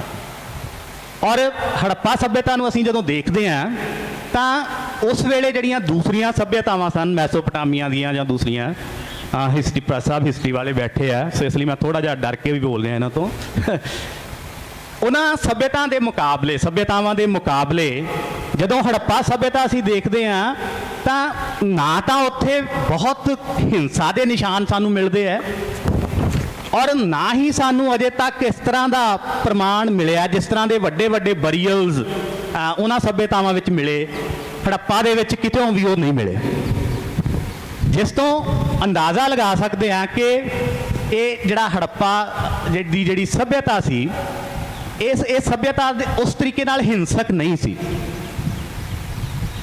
ਔਰ ਇਸ ਸੱਭਿਅਤਾ ਦੇ ਵਿੱਚ ਸ਼ਾਇਦ ਜਿਹੜਾ ਪਾੜਾ ਸੀ, ਆਰਥਿਕ ਪਾੜਾ ਸੀ, ਉਹ ਵੀ ਘੱਟ ਸੀ। ਇਹ ਨਹੀਂ ਹੋਏਗਾ ਕਿ ਕੋਈ ਇਲੀਟ ਕਲਾਸ ਹੋਏਗੀ ਨਹੀਂ, ਕਿਉਂਕਿ ਸਦੀਆਂ ਤੱਕ ਚੱਲਣ ਵਾਲੀ ਜਿਹੜੀ ਸਿਵਲਾਈਜੇਸ਼ਨ ਹੁੰਦੀ ਹੈ ਉਹਦੇ ਵਿੱਚ ਕਲਾਸਿਸ ਦੀ ਤਾਂ ਅੱਗੇ ਵੰਡ ਹੋਣੀ ਹੁੰਦੀ ਹੈ, ਲੇਕਿਨ ਹੋਏਗੀ, ਲੇਕਿਨ ਉਸ ਪੱਧਰ ਤੱਕ ਸ਼ਾਇਦ ਨਹੀਂ ਸੀ ਜਿਸ ਪੱਧਰ ਦੀ ਅਸੀਂ ਦੂਸਰੀਆਂ ਪ੍ਰਾਚੀਨ ਸੱਭਿਅਤਾਵਾਂ ਦੇ ਵਿੱਚ ਦੇਖਦੇ ਹਾਂ। ਔਰ ਜਦੋਂ ਆਰੀਅਨਸ ਲੋਕ ਆਉਂਦੇ ਨੇ ਤਾਂ ਉਸ ਤੋਂ ਬਾਅਦ ਦੀਆਂ ਜਿਹੜੀਆਂ ਸਾਡੀਆਂ ਕੁਝ ਲਿਖਤਾਂ ਨੇ ਉਹ ਵੀ ਸਾਡੇ ਇਸ ਖਿੱਤੇ ਨੂੰ ਇਸ ਤੋਂ ਅਗਲੇ ਉਹ ਗੰਗਾ ਜਮਨੀ ਸੱਭਿਆਚਾਰ ਵਾਲੇ ਖਿੱਤੇ ਤੋਂ ਵੱਖਰੇ ਆਉਂਦੀਆਂ ਨੇ। ਜਿਵੇਂ ਪਤੰਜਲੀ ਦਾ ਜਿਹੜਾ ਮਹਾਭਾਸ਼ਯ 150 BC ਦਾ ਆਮ ਤੌਰ ਤੇ ਮੰਨਿਆ ਜਾਂਦਾ ਲਿਖਿਆ ਹੋਇਆ, ਉਹਦੇ ਵਿੱਚ ਉਸਨੇ ਜੋ ਆਰਿਆਵਰਤ ਨੂੰ ਪਰਿਭਾਸ਼ਿਤ ਕੀਤਾ ਉਹ ਲਿਖ ਰਿਹਾ ਕਿ ਸਰਸਵਤੀ ਦੇ ਅਲੋਪ ਵਾਲੀ ਥਾਂ ਦੇ ਪੂਰਬ ਵਿੱਚ ਇਹ ਦੇਸ਼ ਹੈ। ਹੁਣ ਜੇ ਅਸੀਂ ਘੱਗਰ ਦਰਿਆ ਵਾਲਾ ਉਹ ਸਾਰਾ ਇਲਾਕਾ ਜਿਹੜਾ ਅਗਰ ਉਸ ਨੂੰ ਅਸੀਂ ਸਰਸਵਤੀ ਮੰਨਦੇ ਹਾਂ ਤਾਂ ਫਿਰ ਉਸ ਤੋਂ ਅੱਗੇ ਜਾ ਕੇ ਆਰੀਆਵਰਤ ਸ਼ੁਰੂ ਹੁੰਦਾ ਹੈ। ਸਾਡਾ ਇਹ ਇਲਾਕਾ ਉਦੋਂ ਵੀ ਆਰੀਅਨ ਸਭਿਅਤਾ ਵਾਲਾ ਨਹੀਂ ਸੀ, ਮਲੇਸ਼ ਦੇਸ਼ ਸੀ। ਬੜੇ ਸਪਸ਼ਟ ਸ਼ਬਦਾਂ ਦੇ ਵਿੱਚ ਇਹਨੂੰ ਮਲੇਸ਼ ਦੇਸ਼ ਕਿਹਾ ਜਾਂਦਾ ਹੈ। ਔਰ ਈਵਨ ਬਾਅਦ ਵਿੱਚ ਮਨੂ ਸਮ੍ਰਿਤੀ ਤੱਕ ਵੀ, ਮਨੂ ਸਮ੍ਰਿਤੀ ਵਿੱਚ ਵੀ ਜਦੋਂ ਉਹ ਡਿਫਾਈਨ ਕਰਦੇ ਨੇ ਹੱਦਾਂ ਆਰੀਆਵਰਤ ਦੀਆਂ ਤਾਂ ਉਹ ਸਮੁੰਦਰ ਤੋਂ ਸਮੁੰਦਰ ਤੱਕ ਦੀ ਗੱਲ ਕਰਦੇ ਆ, ਸਮੁੰਦਰ ਤੋਂ ਸਮੁੰਦਰ ਤੱਕ। ਲੇਕਿਨ ਸਮੁੰਦਰ ਗੁਜਰਾਤ ਵਿੱਚ ਤਾਂ ਲੱਗਦਾ, ਸਾਡੇ ਪੰਜਾਬ ਵੱਲ ਸਮੁੰਦਰ ਨਹੀਂ ਹੈ। ਸੋ ਉਸ ਵੇਲੇ ਵੀ ਇਹ ਇੱਕ ਤਰ੍ਹਾਂ ਨਾਲ ਮਲੇਸ਼ ਦੇਸ਼ ਹੈ। ਔਰ ਉਹ ਜਿਹੜੀ ਬ੍ਰਾਹਮਣਿਕ ਸੱਭਿਆਚਾਰ ਹੈ ਜਿਹੜਾ ਕਿ ਵਰਣ ਧਰਮ ਆਧਾਰਿਤ ਹੈ, ਔਰ ਵਰਣ ਧਰਮ ਆਪਣੇ ਆਪ ਦੇ ਵਿੱਚ ਹੀ ਇੱਕ ਹਿਆਰਕੀ ਆਧਾਰਿਤ ਚੀਜ਼ ਹੈ, ਉਹ ਇੱਥੇ ਘੱਟ ਸੀ। ਔਰ ਬ੍ਰਾਹਮਣਵਾਦ ਦੀ ਪ੍ਰਧਾਨਤਾ ਇੱਥੇ ਨਹੀਂ ਸੀ। ਉਸ ਤੋਂ ਬਾਅਦ ਵੀ ਅਸੀਂ ਦੇਖਦੇ ਹਾਂ ਜਦੋਂ ਮਗਧ ਦੇ ਇਲਾਕੇ ਦਾ ਵੀ ਬ੍ਰਾਹਮਣੀਕਰਨ ਹੋ ਜਾਂਦਾ ਹੈ, ਉਸ ਵੇਲੇ ਵੀ ਯੋਗ ਮਤ ਆਸੇ-ਪਾਸੇ, ਜਦੋਂ ਬੁੱਧ ਮਤ ਆਸੇ-ਪਾਸੇ ਫੈਲਦਾ ਤਾਂ ਸਾਡਾ ਇਲਾਕਾ ਇਹ ਵੀ ਉਸ ਦੇ ਅਸਰ ਹੇਠ ਆਉਂਦਾ ਹੈ। ਅੱਗੇ ਆਸੇ ਹੋਰ ਤਿੱਬਤ ਹੈ, ਚਾਈਨਾ ਹੈ, ਇੱਧਰ ਅਫਗਾਨਿਸਤਾਨ, ਸਾਰੇ ਇਲਾਕੇ ਬੁੱਧ ਮਤ ਦੇ ਅਸਰ ਹੇਠ ਆਉਂਦੇ ਨੇ। ਯੋਗ ਦੀ ਪਰੰਪਰਾ ਲਗਾਤਾਰ ਸਾਡੇ ਕੋਲ ਚੱਲੀ ਆਉਂਦੀ ਹੈ। ਉਸ ਯੋਗ ਮਤ, ਉਹ ਯੋਗ ਦੀ ਪਰੰਪਰਾ ਗੁਰੂ ਨਾਨਕ ਦੇਵ ਜੀ ਤੱਕ ਵੀ ਪਹੁੰਚਦੀ ਹੈ, ਉਸ ਤੋਂ ਅੱਗੇ ਵੀ ਚੱਲਦੀ ਹੈ। ਔਰ ਇਹ ਉਹ ਸਾਰੀ ਪਰੰਪਰਾ ਹੈ ਜਿਸ ਅੰਦਰ ਵਰਣ ਨਹੀਂ ਹਨ, ਜਿਸ ਅੰਦਰ ਮੁਕਾਬਲਤਨ ਸਮਾਨਤਾ ਹੈ। ਫਿਰ ਸਿੱਖੀ ਜਿਹੜੀ ਸਿੱਖ ਮੂਵਮੈਂਟ ਆਉਂਦੀ ਹੈ, ਸਾਰੀ ਭਗਤੀ ਸੰਤ ਪਰੰਪਰਾ ਜਿਹੜੀ ਹੈ, ਉਹ ਇੱਥੇ ਆ ਕੇ ਇੱਕ ਸੰਸਥਾਗਤ ਧਰਮ ਦੇ ਵਿੱਚ ਵੀ ਸਾਕਾਰ ਹੁੰਦੀ ਹੈ। ਮੈਨੂੰ ਲੱਗਦਾ ਕਿ ਅਸਲ 'ਚ ਇਹ ਸਾਰਾ ਇਤਿਹਾਸ ਹੈ ਜਿਸ ਇਤਿਹਾਸ ਕਾਰਨ ਅੱਜ ਵੀ ਸਾਡਾ ਸਮਾਜ ਮੁਕਾਬਲਤਨ ਬਾਕੀ ਭਾਰਤੀ ਸਮਾਜ ਦੇ ਵਧੇਰੇ ਸਮਾਨਤਾ ਵਾਲਾ ਹੈ ਔਰ ਵਧੇਰੇ ਮਾਨਵੀ ਹੈ। ਥੈਂਕ ਯੂ, ਬਹੁਤ ਬਹੁਤ ਮਿਹਰਬਾਨੀ ਤੁਹਾਡੀ। ਆਪਾਂ ਥੋੜੀ ਜਿਹੀ ਗੱਲ ਬਦਲਦੇ ਹਾਂ ਜ਼ਰਾ, ਹੁਣ ਗੱਲ ਬਦਲ ਕੇ ਪੰਜਾਬੀ ਭਾਸ਼ਾ ਤੇ ਆਉਂਦੇ ਹੈਗੇ ਹਾਂ। ਆਪਣੇ ਆਸ-ਪਾਸ ਬਹੁਤ ਸਾਰੀਆਂ ਭਾਸ਼ਾਵਾਂ ਹੈਗੀਆਂ, ਪਰ ਮੈਂ ਸਿਰਫ ਪੰਜਾਬੀ ਦੀ ਗੱਲ ਕਰਾਂ ਤੇ ਵਿਦਨ ਪੰਜਾਬੀ ਆਪਣੇ ਕੋਲੇ ਬਹੁਤ ਵੈਰਾਈਟੀਜ਼ ਹੈਗੀਆਂ। ਜੇ ਅਸੀਂ ਵੱਡਾ ਪੰਜਾਬ ਮੰਨਦੇ ਹੈਗੇ ਹਾਂ ਤੇ ਉਹਦੇ ਵਿੱਚ ਉੱਪਰਲੇ ਪਾਸੇ ਪੇਸ਼ਾਵਰ ਦੀ ਭਾਸ਼ਾ ਹੋਰ ਹੈਗੀ ਹੈ, ਥੱਲੇ ਸਰਾਈਕੀ, ਥੱਲੇ ਮੁਲਤਾਨੀ, ਭਾਵਲਪੁਰੀ ਹੋਰ ਹੈਗੀ ਹੈ। ਇੱਧਰਲੇ ਪਾਸੇ ਆ ਜਾਈਏ ਤੇ ਅਸੀਂ ਸਾਡੇ ਕੋਲੇ ਮਾਲਵੇ ਦੀ ਭਾਸ਼ਾ ਹੋਰ ਹੈ, ਮਾਝੇ ਦੀ ਹੋਰ ਹੈਗੀ ਹੈ। ਔਰ ਜਿਹੜਾ ਵੈਸੇ ਵੀ ਜਿਹੜਾ ਇੰਪੋਰਟੈਂਟ ਇਸ਼ੂ ਹੈ ਉਹ ਇਹ ਹੈ ਕਿ ਸਾਡੇ ਕੋਲ ਸਕ੍ਰਿਪਟ ਹੁਣ ਅਲੱਗ-ਅਲੱਗ ਹੋ ਗਈਆਂ ਹੈਗੀਆਂ। ਇਸ ਵੇਲੇ ਅਸੀਂ ਗੁਰਮੁਖੀ ਸਕ੍ਰਿਪਟ ਦੇ ਵਿੱਚ ਪੰਜਾਬੀ ਲਿਖਦੇ ਹਾਂ। ਕੱਲ੍ਹ ਤੱਕ ਜਿਹੜੀ ਡੋਗਰੀ ਸੀ ਉਹ ਪੰਜਾਬੀ ਦਾ ਹਿੱਸਾ ਸੀ। ਕਾਂਗੜੀ ਜਿਹੜੀ ਸੀ, ਖਾਸ ਕਰਕੇ ਹਿਮਾਚਲੀ ਬਹੁਤ ਸਾਰਾ ਹਿੱਸਾ ਪੰਜਾਬੀ ਦਾ ਹਿੱਸਾ ਸੀ, ਉਹ ਇਸ ਵੇਲੇ ਦੇਵਨਾਗਰੀ ਨੂੰ ਐਕਸੈਪਟ ਕਰ ਚੁੱਕੇ ਹੈਗੇ ਹੈ। ਸਾਡਾ ਪਰਲੇ ਪਾਸੇ ਵਾਲਾ ਪੰਜਾਬ ਜਿਹੜਾ ਹੈ ਉਹ ਸ਼ਾਹਮੁਖੀ 'ਚ ਲਿਖਦਾ ਪਿਆ ਹੈਗਾ। ਸੋ ਮੈਂ ਕਹਿਣਾ ਚਾਹੁੰਦਾ ਕਿ ਕਿਹੜੀ ਪੰਜਾਬੀ ਪੰਜਾਬੀਅਤ ਨੂੰ ਡਿਫਾਈਨ ਕਰਦੀ ਹੈਗੀ ਹੈ, ਨੰਬਰ 1, ਤੇ ਕਿਹੜੀ ਪੰਜਾਬੀ ਦਾ ਲਿਟਰੇਚਰ ਪੰਜਾਬੀਅਤ ਦਾ ਲਿਟਰੇਚਰ ਹੈਗਾ। ਜਸਵੀਰ ਜੀ, ਤੁਸੀਂ ਗੱਲ ਕਰਨੀ ਚਾਹੋਗੇ ਇਹਦੇ ਬਾਰੇ?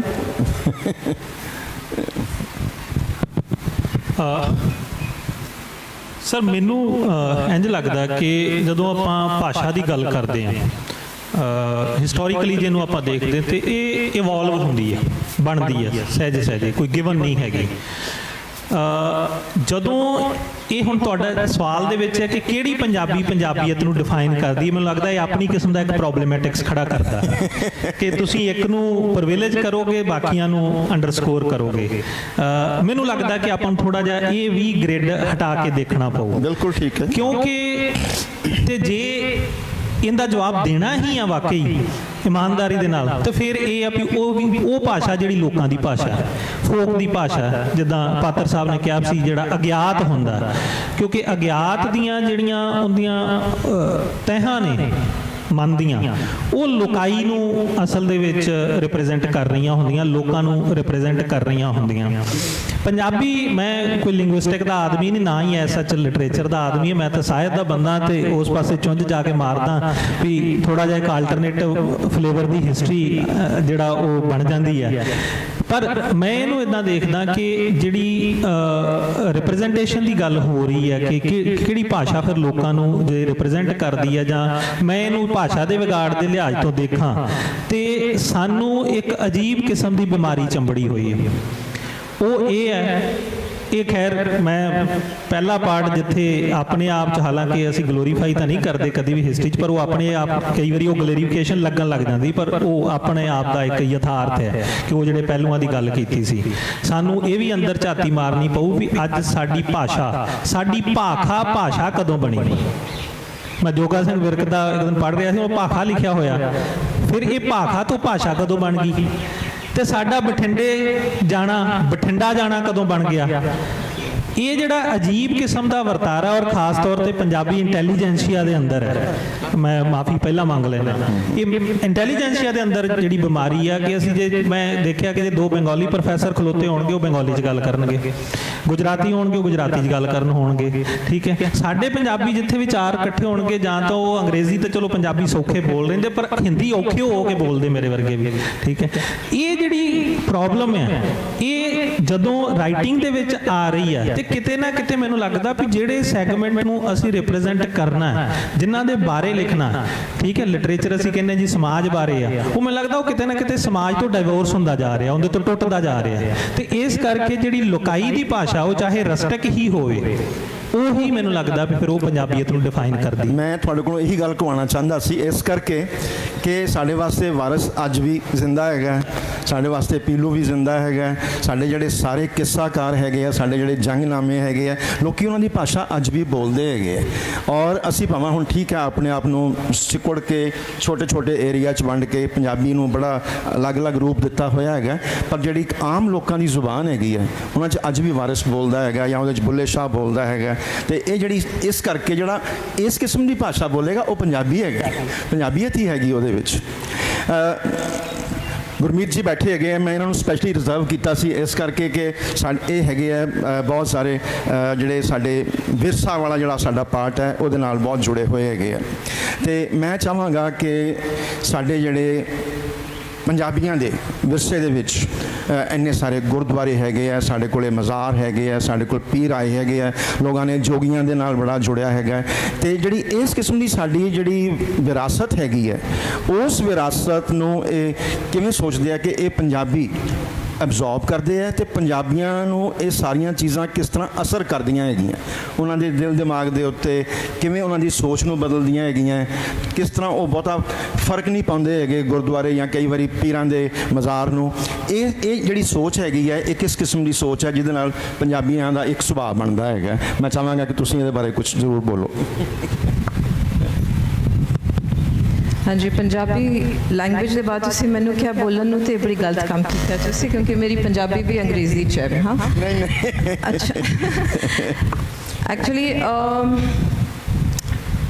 ਜੇ ਤੁਸੀਂ ਕੁਐਸਚਨ ਪੁੱਛਿਆ ਹੈ ਇਹ ਬਹੁਤ ਹੀ ਕੰਪਲੈਕਸ ਹੈ, ਤੇ ਇਹਦੇ ਬਾਰੇ ਅਗਰ ਮੈਂ ਗੱਲ ਕਰਾਂ ਤਾਂ ਇਹਦੇ 'ਚ ਬਹੁਤ ਜ਼ਿਆਦਾ ਟਾਈਮ ਲੱਗੂਗਾ, but as an architect, as a Punjabi, ਤੇ ਜਦੋਂ ਮੈਂ ਆਪਣੇ ਵਾਸਤੇ ਅਗਰ ਪੰਜਾਬੀ ਦੀ ਕਿ ਪੰਜਾਬੀ ਕੌਣ ਹੈਗਾ, ਤੇ ਮੈਂ ਉਹ ਇਸ ਤਰ੍ਹਾਂ ਡਿਫਾਈਨ ਕਰੂੰਗੀ ਜਿਸ ਤਰ੍ਹਾਂ ਮੈਂ ਆਪਣੇ ਆਪ ਨੂੰ ਕਰਦੀ ਹਾਂ, that I was born in Punjab, born in a Punjabi family, my parents are Sikhs, ਦੇ ਨਾਲ ਵੀ ਆਰ ਆਲ, ਐਂਡ ਆਈ ਵਿਚ ਮੈਂ ਅੰਗਰੇਜ਼ੀ ਵੀ ਬੋਲੂੰਗੀ, ਰਿਪਰੈਜ਼ੈਂਟ ਜਿਹੜੇ ਹਿਸਟੋਰੀਕਲ ਇਵੈਂਟਸ ਹੋਏ ਨੇ ਪੰਜਾਬ ਵਿੱਚ, victims नहीं कहूँगी, but we are products of the circumstances, historical circumstances।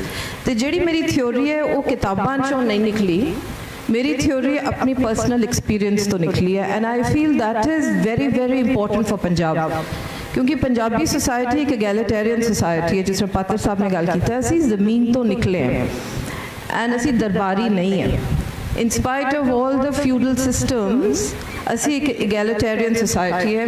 ਮੈਂ ਗੁਰਦਾਸਪੁਰ ਦੀ ਹਾਂ, ਛੋਟਾ ਜਿਹਾ ਗਲਿੰਪਸ ਕਿ ਵੀ ਮੇਰੀ ਫੈਮਿਲੀ ਕੰਟੈਕਸਟ ਕੀ ਹੈ ਜਿਹਦਾ ਮੈਂ ਪ੍ਰੋਡਕਟ ਆ। ਮੇਰੇ ਨਾਨਕੇ ਲਾਹੌਰ ਤੋਂ ਨੇ, ਨਕਈ ਫੈਮਿਲੀ, ਉਹਨਾਂ ਦੇ ਪਿਛੋਕੜ ਮੈਰਿਡ ਟੂ ਮਹਾਰਾਜਾ ਰਣਜੀਤ ਸਿੰਘ ਮਾਈ ਨਕੈਨ। ਮੇਰੇ ਦਾਦਕੇ ਗੁਰਦਾਸਪੁਰ ਤੋਂ ਨੇ, ਉਹਨਾਂ ਮੇਰੇ ਦਾਦੀ ਜੀ ਦੇ father was one of the builders of Lutyens Delhi, ਉਹਨਾਂ ਨੇ ਨਾਰਥ ਬਲਾਕ ਦੀ ਬਿਲਡਿੰਗ ਕੀਤੀ, ਉਸ ਤੋਂ ਪਹਿਲਾਂ ਉਹਨਾਂ ਨੇ ਕੈਨਾਲਸ ਦੀ ਬਿਲਡਿੰਗ ਵਿੱਚ ਕੰਟਰੈਕਟਰ ਸੀਗੇ। My father went to Saint Stephen's, ਤੇ ਉਹਦੇ ਬਾਅਦ ਉਹ 에ਅਰ ਫੋਰਸ ਜੁਆਇਨ ਕੀਤੇ, ਤੇ ਬਾਅਦ ਵਿੱਚ ਉਹ ਆ ਕੇ ਫਾਰਮਿੰਗ ਕੀਤੀ ਉਹਨਾਂ ਨੇ ਗੁਰਦਾਸਪੁਰ ਵਿੱਚ। ਸੋ ਹੁਣ ਮੈਂ ਆਪਣੀ ਜਨਰੇਸ਼ਨ ਦੇਖਦੀ ਹਾਂ, ਇਹ 4th 5th ਜਨਰੇਸ਼ਨ ਹੈ ਜਿਹੜੀ ਕਨਵੈਂਟ ਸਕੂਲ 'ਚ ਪੜ੍ਹੀ ਹੈ। ਸੋ ਪੰਜਾਬ ਜਿਹੜਾ ਨਾਰਥ ਵੈਸਟ ਫਰੰਟੀਅਰ ਤੋਂ ਲੈ ਕੇ ਦਿੱਲੀ ਤੱਕ ਸੀਗਾ, ਅਸੀਂ ਉਸ ਦੇ ਪ੍ਰੋਡਕਟ ਹੈਗੇ। ਸੋ ਜੀਓਗ੍ਰਾਫੀ ਨੂੰ ਤੁਸੀਂ ਕਲਚਰ ਤੋਂ ਡਿਸਕਨੈਕਟ ਨਹੀਂ ਕਰ ਸਕਦੇ। ਤੁਸੀਂ ਕਰ ਰਹੇ ਸੀਗੇ ਇੰਡਸ ਵੈਲੀ ਸਿਵਲਾਈਜੇਸ਼ਨ ਦੀ ਗੱਲ, ਤੇ ਪਰ ਮੈਂ ਇਹਦੀ ਗੱਲ ਕਰੂੰਗੀ ਕਿ ਪੰਜਾਬ ਜਿਹੜਾ ਹੈਗਾ was the threshold. India begins here is ਜਿਹੜਾ ਪੰਜਾਬ ਟੂਰਿਜ਼ਮ ਨੇ ਸਲੋਗਨ ਕੀਤਾ ਸੀ, ਉਹ ਮੈਂ ਗੁਰਮੀਤ ਜੀ ਤੋਂ ਸੁਣਿਆ ਸੀਗਾ, and he's not here today, ਕਿ ਬਈ ਅੰਗਰੇਜ਼ ਹੀ ਨੇ ਜਿਹੜੇ ਸੀ ਕੋਸਟ ਤੋਂ ਆਏ, ਬਾਕੀ ਜਿੰਨੇ ਵੀ ਲੋਕ ਜਿੰਨੇ ਵੀ ਸਿਵਲਾਈਜੇਸ਼ਨਸ ਇੰਡੀਅਨ ਸਬ ਕੰਟੀਨੈਂਟ ਵਿੱਚ ਐਂਟਰ ਕੀਤੇ, ਉਹ ਪੰਜਾਬ ਦੇ ਥ੍ਰੈਸ਼ੋਲਡ ਤੋਂ ਐਂਟਰ ਕੀਤੇ ਨੇ। ਤੇ ਜਦੋਂ ਸਿਵਲਾਈਜੇਸ਼ਨਸ ਆਏ ਬਾਈ ਅਗਰੈਸ਼ਨ ਨਾਲ ਆਏ, ਭਾਵੇਂ ਰਿਲੀਜੀਅਸ ਥਾਟਸ ਆਏ, ਇਹਨਾਂ ਨੇ ਇੰਪੈਕਟ ਕੀਤਾ। ਐਂਡ ਇਨਫੈਕਟ ਇੱਕ ਡਾਕੂਮੈਂਟ ਜਿਹੜਾ ਮੈਂ ਪ੍ਰਿਪੇਅਰ ਕੀਤਾ ਸੀ ਕਿ ਬਿਗ ਦਾ ਜਿਹੜਾ ਸਾਡਾ ਬਾਦਸ਼ਾਹੀ ਸੜਕ ਹੈ, ਜਿਹੜੀ ਗ੍ਰੈਂਡ ਟਰੰਕ ਰੋਡ ਹੈ ਬਾਅਦ ਦੀ, ਉਹ ਉਸ ਤੋਂ ਬੁੱਧਿਸਟ ਪੀਰੀਅਡ ਵਿੱਚ ਉਹ ਉੱਤਰਾਪਥ ਕਹਿੰਦੇ ਸੀ ਉਹਨੂੰ, ਐਂਡ ਉਹ ਜਾ ਕੇ ਸਿਲਕ ਰੂਟ ਨੂੰ ਕਨੈਕਟ ਕਰਦੀ ਸੀਗੀ। ਸੋ ਸਭ ਤੋਂ ਇੰਪੋਰਟੈਂਟ ਉਹਦੀ ਇਹ ਦੇਣ ਸੀਗੀ ਉਹ ਰੋਡ ਦੀ, if you talk about thought and a melting pot. Buddhism Indian subcontinent ਤੋਂ ਸੈਂਟਰਲ ਏਸ਼ੀਆ ਇੱਥੋਂ ਗਈ, ਇਸਲਾਮ ਸੈਂਟਰਲ ਏਸ਼ੀਆ ਤੋਂ ਇੰਡੀਆ ਇਹਦੇ ਵਿੱਚੋਂ ਆਈ, ਪੰਜਾਬ ਦੇ ਵਿੱਚੋਂ। ਜਿਹੜੇ ਫਿਨੋਮੀਨਾ ਸਾਡੇ ਕ੍ਰਾਫਟ ਟ੍ਰੈਡੀਸ਼ਨਸ ਦੇ ਨੇ, ਜਿਹਦੇ ਥਰੂ ਬਿਲਡਿੰਗਸ ਬਣੀਆਂ, ਮਿਊਜ਼ਿਕ, ਪੋਇਟਰੀ, ਇਹ ਸਾਰੀਆਂ ਚੀਜ਼ਾਂ is a product of the geography of Punjab. And unfortunately ਜਦੋਂ ਮੈਂ ਟਾਈਟਲ ਦੇਖਦੀ ਹਾਂ on literature and culture, cultural heritage ਜਿਹੜਾ ਇੱਕ ਫਿਜ਼ੀਕਲ ਮੈਨੀਫੈਸਟੇਸ਼ਨ ਹੁੰਦਾ ਹੈ ਕਲਚਰ ਦਾ, ਉਹ ਹਮੇਸ਼ਾ ਡ੍ਰੌਪ ਹੋ ਜਾਂਦਾ ਹੈ, ਉਹਦੇ ਵੱਲ ਧਿਆਨ ਨਹੀਂ ਜਾਂਦਾ। ਪਰ ਮੈਂ ਇਹ ਦੇਖ ਰਹੀ ਹਾਂ ਕਿ ਕਾਫੀ ਹਿਸਟੋਰੀਅਨਸ ਹੁਣ not just me, Romila Thapar onwards, ਜਿਹੜੇ ਮਟੀਰੀਅਲ ਕਲਚਰ ਨੂੰ ਪ੍ਰੈਕਟਿਸਿਸ ਦੇ ਨਾਲ ਲਿੰਕ ਕਰਦੇ ਹਨ। ਮੈਂ ਇਹ ਵੀ ਦੇਖਦੀ ਹਾਂ ਕਿ ਜਦੋਂ ਸਾਡੇ ਵਰਗੇ architects try to understand intangible heritage, ਜਿਹਦੇ ਵਿੱਚ ਪੋਇਟਰੀ, ਹਿਸਟਰੀ, ਇਹ ਸਾਰਾ ਕੁਝ ਆਉਂਦਾ ਹੈ, very little effort is done by the people ਜਿਹੜੇ intangible heritage ਵਿੱਚ engaged ਨੇ to understand ਕਿ ਸਾਡੇ ਜਿਹੜੇ material culture ਹੈ ਇਹ ਸਾਨੂੰ ਕੀ ਦੱਸਦੀ ਹੈ। ਸੋ ਪਿਛਲੇ 25 ਸਾਲ ਤੋਂ ਮੈਂ ਹੈਰੀਟੇਜ ਕੰਜ਼ਰਵੇਸ਼ਨ ਕਰ ਰਹੀ ਹਾਂ ਪੰਜਾਬ ਵਿੱਚ। ਤੇ ਦ ਰੀਜ਼ਨ ਮੈਂ ਪੰਜਾਬ ਕਿਉਂ ਆਈ, ਕਿਉਂਕਿ ਮੈਂ ਤੇ ਦਿੱਲੀ 'ਚ ਬੇਸਡ ਸੀਗੀ, ਮੇਰੀ ਪੜ੍ਹਾਈ ਵੀ ਬਾਹਰ ਹੈਗੀ, is because as a Punjabi ਮੈਂ ਆਪਣੇ ਆਪ ਨੂੰ ਡਿਸਕਵਰ ਕਰਨਾ ਸੀ। ਇਹ ਡਿਸਕਵਰੀ ਕਰਨ ਵਾਸਤੇ ਮੈਂ ਪਾਕਿਸਤਾਨ ਵੀ ਗਈ ਸੀ 1996। ਉਦੋਂ ਮੇਰੇ ਨਾਨਾ ਜੀ ਦੇ ਜਿਹੜੇ ਬ੍ਰਦਰ ਸੀਗੇ ਉਹ ਚੀਫ ਮਿਨਿਸਟਰ ਸੀਗੇ ਆਫ ਪਾਕਿਸਤਾਨ ਪੰਜਾਬ, ਸਰਦਾਰ ਆਰਿਫ ਮੁਹੰਮਦ ਨਕਈ। ਤੇ ਸਾਡੀ ਫੈਮਿਲੀ ਆਪ ਹੀ ਰਿਪਰੈਜ਼ੈਂਟ ਕਰਦੀ ਹੈ ਕਿ ਪਿਛਲੇ 100 ਸਾਲ ਦੀ ਪੰਜਾਬ ਦੀ ਹਿਸਟਰੀ, ਕਲਚਰ ਕੀ ਸੀਗੀ ਔਰ ਕੀ ਹੈ। ਇਹਦੇ ਬਾਰੇ ਇਨ ਟਰਮਸ ਆਫ ਲਰਨਿੰਗਸ ਮੇਰੀਆਂ ਕੀ ਹੋਈਆਂ ਨੇ, ਕਿਸ ਤਰੀਕੇ ਦੇ, ਕਿਹੜੀ ਬਿਲਡਿੰਗ ਨੇ ਮੈਨੂੰ ਕੀ ਚੀਜ਼ ਸਿਖਾਈ ਹੈ ਪੰਜਾਬ ਦੇ ਬਾਰੇ, 2-3 ਸਿੰਬਲਸ ਨੇ ਜਿਹੜੇ ਮੈਂ ਫਿਲੋਸੋਫਿਕਲੀ ਕਹੂੰਗੀ, ਜਿਹੜੀ ਪੰਜਾਬ ਦੇ ਇਤਿਹਾਸ ਤੇ ਕਲਚਰ ਦੇ ਬਾਰੇ ਦੱਸਦੀ ਹੈ। ਇੱਕ ਹੈ ਜਿਹੜੀ ਸਾਡੀ ਸਕੁਆਇਰ ਫਾਰਮ ਹੈ ਸਾਡੀ ਬਿਲਡਿੰਗਸ ਦਾ, ਭਾਵੇਂ ਤੁਸੀਂ ਮੁਗਲਾਂ ਦੇ ਟਾਈਮ ਦੀ ਸਰਾਵਾਂ ਦੇਖ ਲਓ, ਭਾਵੇਂ ਅਸੀਂ ਆਪਣੇ 16-17 ਸੈਂਚੁਰੀ ਦੇ ਮੰਦਿਰ ਦੇਖ ਲਈਏ ਜਿਨ੍ਹਾਂ ਦੇ ਚੌਕ ਹੁੰਦੇ ਸੀ, ਕੋਟੇ ਵਿਹੜੇ ਹੁੰਦੇ ਸੀ, ਭਾਵੇਂ ਅਸੀਂ ਆਪਣੇ ਘਰ ਦੇਖ ਲਈਏ ਵਿਹੜੇ ਵਾਲੇ, ਜਾਂ ਅਸੀਂ ਗੁਰਦੁਆਰੇ ਆਰਕੀਟੈਕਚਰ ਨੂੰ ਦੇਖੀਏ, ਦਰਬਾਰ ਸਾਹਿਬ ਨੂੰ ਦੇਖੀਏ, with not just Darbar Sahib but other Sikh ਸ਼ਰਾਈਨਸ also, ਕਿ ਜਿਹੜੀ ਇਨਕਲੂਸਿਵਨੈਸ, ਜਿਹੜੀ ਪਨਾਹ ਇਹ ਫਾਰਮ ਦਿੰਦੀ ਹੈ, ਇਹ ਬਹੁਤ ਜ਼ਰੂਰੀ, ਇਹ ਬਹੁਤ ਇੰਪੋਰਟੈਂਟ ਐਸਪੈਕਟ ਹੈਗੀ ਸਾਡੇ ਕਲਚਰਲ ਹੈਰੀਟੇਜ ਦੀ, that we are a very inclusive society, ਤੇ ਸਾਡਾ ਮਟੀਰੀਅਲ ਕਲਚਰ ਇਹਨੂੰ ਰਿਪਰੈਜ਼ੈਂਟ ਕਰਦਾ ਹੈ। ਤੇ ਇਸ ਕਰਕੇ ਇਹਨੂੰ ਬਚਾਉਣਾ ਬਹੁਤ ਜ਼ਰੂਰੀ ਹੈ, ਕਿਉਂਕਿ ਕਿਤਾਬਾਂ ਅੱਜ ਕੱਲ੍ਹ ਲੋਕ ਪੜ੍ਹਦੇ ਨਹੀਂ ਹੈ, ਪਰ ਬਿਲਡਿੰਗਸ ਤੁਹਾਡੇ ਸਾਹਮਣੇ ਖੜੀਆਂ ਨੇ, ਪਰ ਇਹਨਾਂ ਨੂੰ ਜਦੋਂ ਰਿਸਟੋਰ ਕਰਕੇ ਤੁਸੀਂ ਇਹਨੂੰ ਨਈ ਮੀਨਿੰਗ ਦਿੰਦੇ ਹੋ, ਤੁਹਾਨੂੰ ਉਹ ਪ੍ਰਿੰਸੀਪਲਸ ਦੇ ਨਾਲ ਅਲਾਈਨ ਹੋਣਾ ਬਹੁਤ ਜ਼ਰੂਰੀ ਹੈ। ਅਗਰ ਤੁਸੀਂ ਉਹਨੂੰ ਐਂਟਰਟੇਨਮੈਂਟ ਵਰਗੇ ਤੁਸੀਂ ਇਹਨੂੰ ਰਿਡਿਊਸ ਕਰ ਦਿਓ, ਮੈਨੂੰ ਬੜੀ ਪ੍ਰੋਬਲਮ ਹੈਗੀ ਕਿ ਵੀ ਅਸੀਂ ਐਜ਼ ਅੰਮ੍ਰਿਤਸਰ ਸਿਟੀਜ਼ਨਸ ਅਸੀਂ ਆਵਾਜ਼ ਨਹੀਂ ਚੁੱਕੀ ਕਿ ਜਲਿਆਂਵਾਲਾ ਬਾਗ ਦਾ ਕੀ ਕਰਤਾ ਇਹਨਾਂ ਨੇ ਇੰਟਰਪ੍ਰੀਟੇਸ਼ਨ, ਅਸੀਂ ਆਵਾਜ਼ ਨਹੀਂ ਚੁੱਕੀ ਕਿ ਟਾਊਨ ਹਾਲ ਦੇ ਨਾਲ ਤੁਸੀਂ ਕੀ ਫੂਡ ਸਟਰੀਟ ਬਣਾਤੀ, ਕਦੇ ਬਿਲਡਿੰਗ ਟਾਊਨ ਹਾਲ ਵੀ ਕਦੇ ਸਟਰੀਟ ਬਣ ਸਕਦੀ ਹੈ ਇਨ ਟਾਈਪੋਲੋਜੀ। ਮਤਲਬ ਅੰਮ੍ਰਿਤਸਰ ਵਾਲੇ ਬੰਦਿਆਂ ਨੂੰ, ਇਹ ਸਿਟੀਜ਼ਨਸ ਨੂੰ ਆਵਾਜ਼ ਚੱਕਣੀ ਬਹੁਤ ਜ਼ਰੂਰੀ ਹੈ, ਕਿਉਂਕਿ ਉਹ ਵੀ ਪੰਜਾਬ ਦਾ ਕਲਚਰ ਹੈ ਆਵਾਜ਼ ਚੱਕਣੀ। ਬਿਲਕੁਲ। So, I mean, I can carry on, but I'll stop here. ਇਸੇ ਗੱਲ ਨੂੰ Thank ਚਾਹੁੰਦਾ you. ਸੀਗਾ ਕਿ ਮੈਮ ਐਮਫਸਾਈਜ਼ ਕਰਨ ਕਿ ਸਾਡਾ ਜਿਹੜਾ ਕਲਚਰ ਹੈ ਉਹ ਬਹੁਤ ਬੁਰੀ ਤਰ੍ਹਾਂ ਇਨਕਲੂਸਿਵ ਹੈਗਾ ਹਾਂਜੀ, ਤੇ women ਨੂੰ ਹੋਰ include ਕਰਿਆ ਕਰੋ ਤੁਸੀਂ। ਤੇ ਜਿਹੜੀ ਇਹਦੇ 'ਚ ਹੋਰ ਵੀ ਚੀਜ਼ਾਂ ਬਹੁਤ ਸ਼ਾਮਿਲ ਹੈਗੀਆਂ।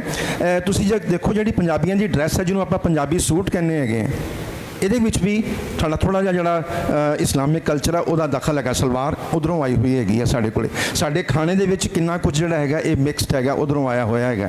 ਇਹ ਸਾਰਾ ਕੁਝ ਸਾਡੇ ਡਾਂਸ ਦੇ ਵਿੱਚ ਵੀ, ਜਿਹਨੂੰ ਅਸੀਂ ਭੰਗੜਾ ਕਹਿੰਦੇ ਹਾਂ, ਉਹ 'ਚ ਸੰਮੀ ਦਾ ਡਾਂਸ ਜਿਹੜਾ ਪਰਲੇ ਪਾਸੇ ਚੱਲਦਾ ਉਹ ਵੀ ਵਿੱਚ ਆ ਜਾਂਦਾ ਹੈਗਾ। ਇਹ ਜਿਹੜੀਆਂ ਚੀਜ਼ਾਂ ਹੈਗੀਆਂ, ਮੇਰਾ ਖਿਆਲ ਹੈ ਕਿ ਇਸੇ ਕਰਕੇ ਪੰਜਾਬੀਅਤ ਜਿਹੜੀ ਹੈ ਉਹ ਹਮੇਸ਼ਾ ਹੀ ਇੱਕ ਮਿਕਸਡ ਕਲਚਰ ਦਾ ਨਾਮ ਰਹੇਗੀ। ਮੈਂ ਇੱਕ ਛੋਟੀ ਜਿਹੀ ਗੱਲ ਹੋਰ ਕਰਕੇ ਫਿਰ ਆਪਾਂ ਇੱਕ ਦੋ ਸਵਾਲ ਲਵਾਂਗੇ।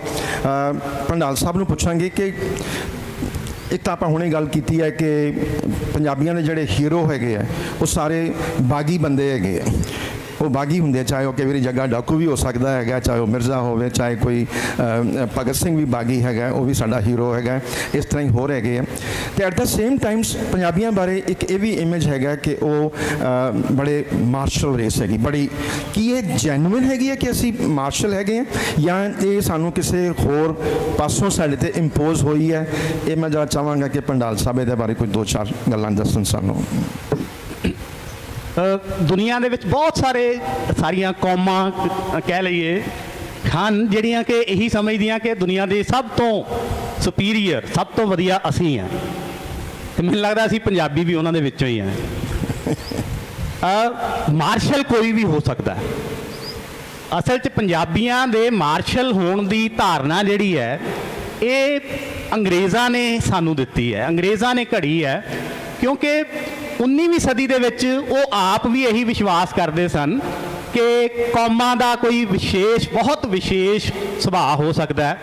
ਹੁਣ ਅਸੀਂ ਜੋ ਪਹਿਲਾਂ ਹੀ ਥੋੜੀ ਡਿਸਕਸ਼ਨ ਕੀਤੀ ਸੀ, ਸੋ ਮੈਨੂੰ ਲੱਗਦਾ ਕਿ ਉਹ ਵੀ ਇਸ ਚੀਜ਼ ਤੇ ਆ ਕੇ ਪ੍ਰੋਬਲਮੈਟਿਕ ਹੋ ਜਾਂਦੀ ਹੈ ਕਿ ਇੱਕ ਇਤਿਹਾਸ ਵਿੱਚੋਂ ਜੇਕਰ ਅਸੀਂ ਕੁਝ ਸਾਂਝੇ ਤੱਤ ਲੱਭ ਲੈਂਦੇ ਹਾਂ, ਤਾਂ ਉਸ ਦੇ ਨਾਲ ਇਹ ਵੀ ਹੈ ਕਿ ਉਹ ਤੱਤ ਕਿਤੇ ਨਾ ਕਿਤੇ ਹੋਰ ਖਿੱਤਿਆਂ ਵਿੱਚ ਰਹਿਣ ਵਾਲੇ ਲੋਕਾਂ ਵਿੱਚ ਵੀ ਪਏ ਹੁੰਦੇ ਆ।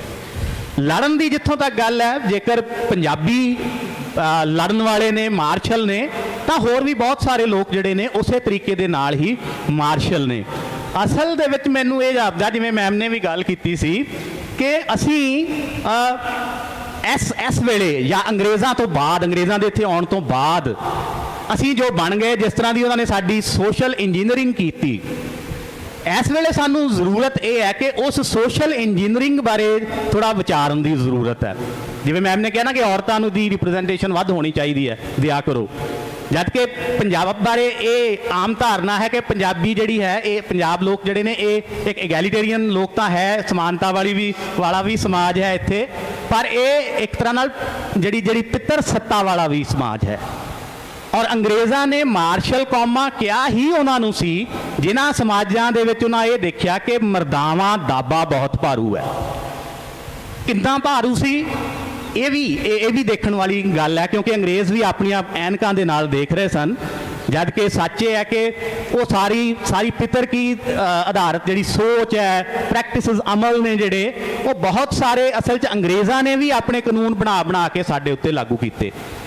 ਔਰਤ ਨੂੰ ਵਿਰਾਸਤ ਤੋਂ ਮਹਿਰੂਮ ਅੰਗਰੇਜ਼ਾਂ ਨੇ ਆ ਕੇ ਸਭ ਤੋਂ ਪਹਿਲਾਂ ਕੀਤਾ।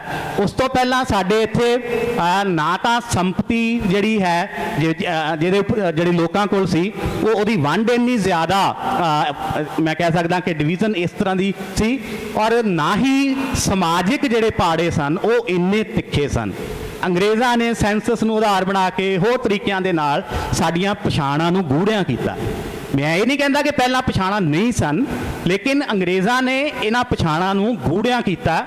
ਔਰ ਈਵਨ ਜੈਂਡਰ ਦੇ ਮਸਲੇ ਦੇ ਵਿੱਚ ਵੀ ਉਹਨਾਂ ਨੇ ਸਾਡੇ ਜਿਹੜੀ ਪਿੱਤਰਕੀ ਸੱਤਾ ਆਧਾਰਿਤ ਮੁੱਲ ਨੇ ਉਹਨਾਂ ਨੂੰ ਸਖਤ ਕੀਤਾ।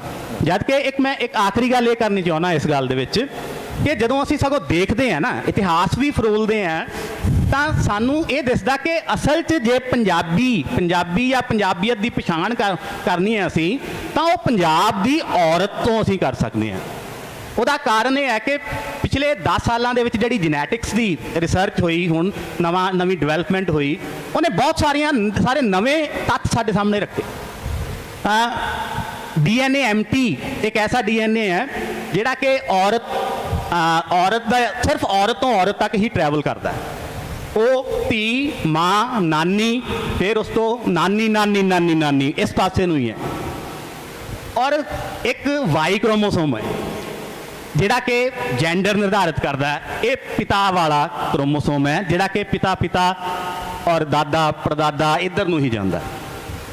DNA ਐਨਾਲਿਸਿਸ ਨੇ ਇਹ ਦੱਸਿਆ ਕਿ ਜਿਹੜਾ ਔਰਤ ਦਾ DNA ਐਮਟੀ ਹੈ ਉਹ ਇਸ ਖਿੱਤੇ ਦੇ 70 ਤੋਂ 90% ਔਰਤਾਂ ਦੇ ਵਿੱਚ ਉਹ DNA ਉਹ ਅਨਸੈਸਟਰੀ ਉਸ ਮਨੁੱਖ ਤੱਕ, ਉਸ ਔਰਤ ਤੱਕ ਪਹੁੰਚਦੀ ਹੈ ਜਿਹੜੀ ਅਫਰੀਕਾ ਤੋਂ ਤੁਰ ਕੇ ਤੇ ਇੱਥੇ ਭਾਰਤ ਦੇ ਵਿੱਚ ਆਈ ਸੀ। ਉਹ ਐਂਸ਼ੀਐਂਟ ਜਿਹੜਾ ਹੋਮੋਸੇਪੀਅਨ ਪਹਿਲਾ ਹੈ, ਜਦ ਕਿ ਇਹ ਗਿਣਤੀ ਮਰਦ ਦੇ ਵਿੱਚ ਸਿਰਫ 20 ਤੋਂ 40% ਹੈ। ਇਹਦਾ ਮਤਲਬ ਹੈ ਕਿ ਮਰਦ ਤਾਂ ਬਾਹਰੋਂ ਆਉਂਦੇ ਰਹੇ ਲੇਕਿਨ ਔਰਤਾਂ ਹਮੇਸ਼ਾ ਇੱਥੇ ਰਹੀਆਂ। ਔਰ ਉਹ ਇੱਥੇ ਅੱਜ ਵਾਲੀ ਔਰਤ ਜਿਹੜੀ ਹੈ ਉਹ ਪ੍ਰਾਚੀਨ ਔਰਤ ਤੋਂ ਲੈ ਕੇ ਤੁਰਦਿਆਂ ਇੱਥੇ ਤੱਕ ਪਹੁੰਚਦੀ ਹੈ। ਸੋ ਇਸ ਪੱਖ ਤੋਂ ਵੀ ਮੈਨੂੰ ਲੱਗਦਾ ਜੇ ਅਸੀਂ ਪੰਜਾਬੀਅਤ ਦੀ ਪਛਾਣ ਕਰਨੀ ਹੈ ਤਾਂ ਸਾਨੂੰ ਔਰਤ ਨੂੰ ਇਸ ਸਮਾਜ ਦੇ ਵਿੱਚ ਔਰਤ ਦੇ ਇਸ ਤੱਥ ਨੂੰ ਸਾਹਮਣੇ ਰੱਖਣਾ ਪਏਗਾ। ਅਸੀਂ ਪਿੱਛੇ ਨੂੰ ਵਾਪਸ ਸਾਨੂੰ ਜਾਣਾ ਪਏਗਾ। Thank you. ਗੁਰਮੀਤ ਜੀ, ਤੁਹਾਡੇ ਕੋਲ ਆਖਰੀ ਸਵਾਲ, ਫਿਰ ਆਪਾਂ ਇੱਕ ਅੱਧਾ ਸਵਾਲ ਉਹਨਾਂ ਦਾ ਲਵਾਂਗੇ। ਪੰਜਾਬ ਤੋਂ ਬਾਹਰ ਵੀ ਜਿਹੜਾ ਆਪਣਾ ਟ੍ਰੈਡੀਸ਼ਨਲ ਪੰਜਾਬ ਹੈ, ਚਾਹੇ ਇੱਧਰਲਾ ਜਾਂ ਉੱਧਰਲਾ ਹੈ, ਇਸ ਵੇਲੇ ਇਸ ਪੰਜਾਬ ਤੋਂ ਬਾਹਰ ਵੀ ਬੜਾ ਪੰਜਾਬ ਵਸਦਾ ਪਿਆ ਹੈਗਾ ਔਰ ਉਹ ਆਪਣੀ ਪੰਜਾਬੀਅਤ ਵੀ ਨਾਲ ਬਹੁਤ ਕਾਇਮ ਰੱਖਦਾ ਪਿਆ ਹੈਗਾ। ਤੁਸੀਂ ਦੁਨੀਆ 'ਚ ਬੜਾ ਘੁੰਮੇ ਹੈਗੇ ਹੋ, ਸਾਨੂੰ ਉਹਦੇ ਬਾਰੇ ਦੱਸੋ ਕਿ ਉਹ ਕਿਸ ਤਰ੍ਹਾਂ ਇਹਨੂੰ ਆਪਣੀ ਪੰਜਾਬੀਅਤ ਨੂੰ ਕਾਇਮ ਰੱਖਣ ਦੀ ਕੋਸ਼ਿਸ਼ ਕਰ ਰਹੇ ਹੈਗੇ।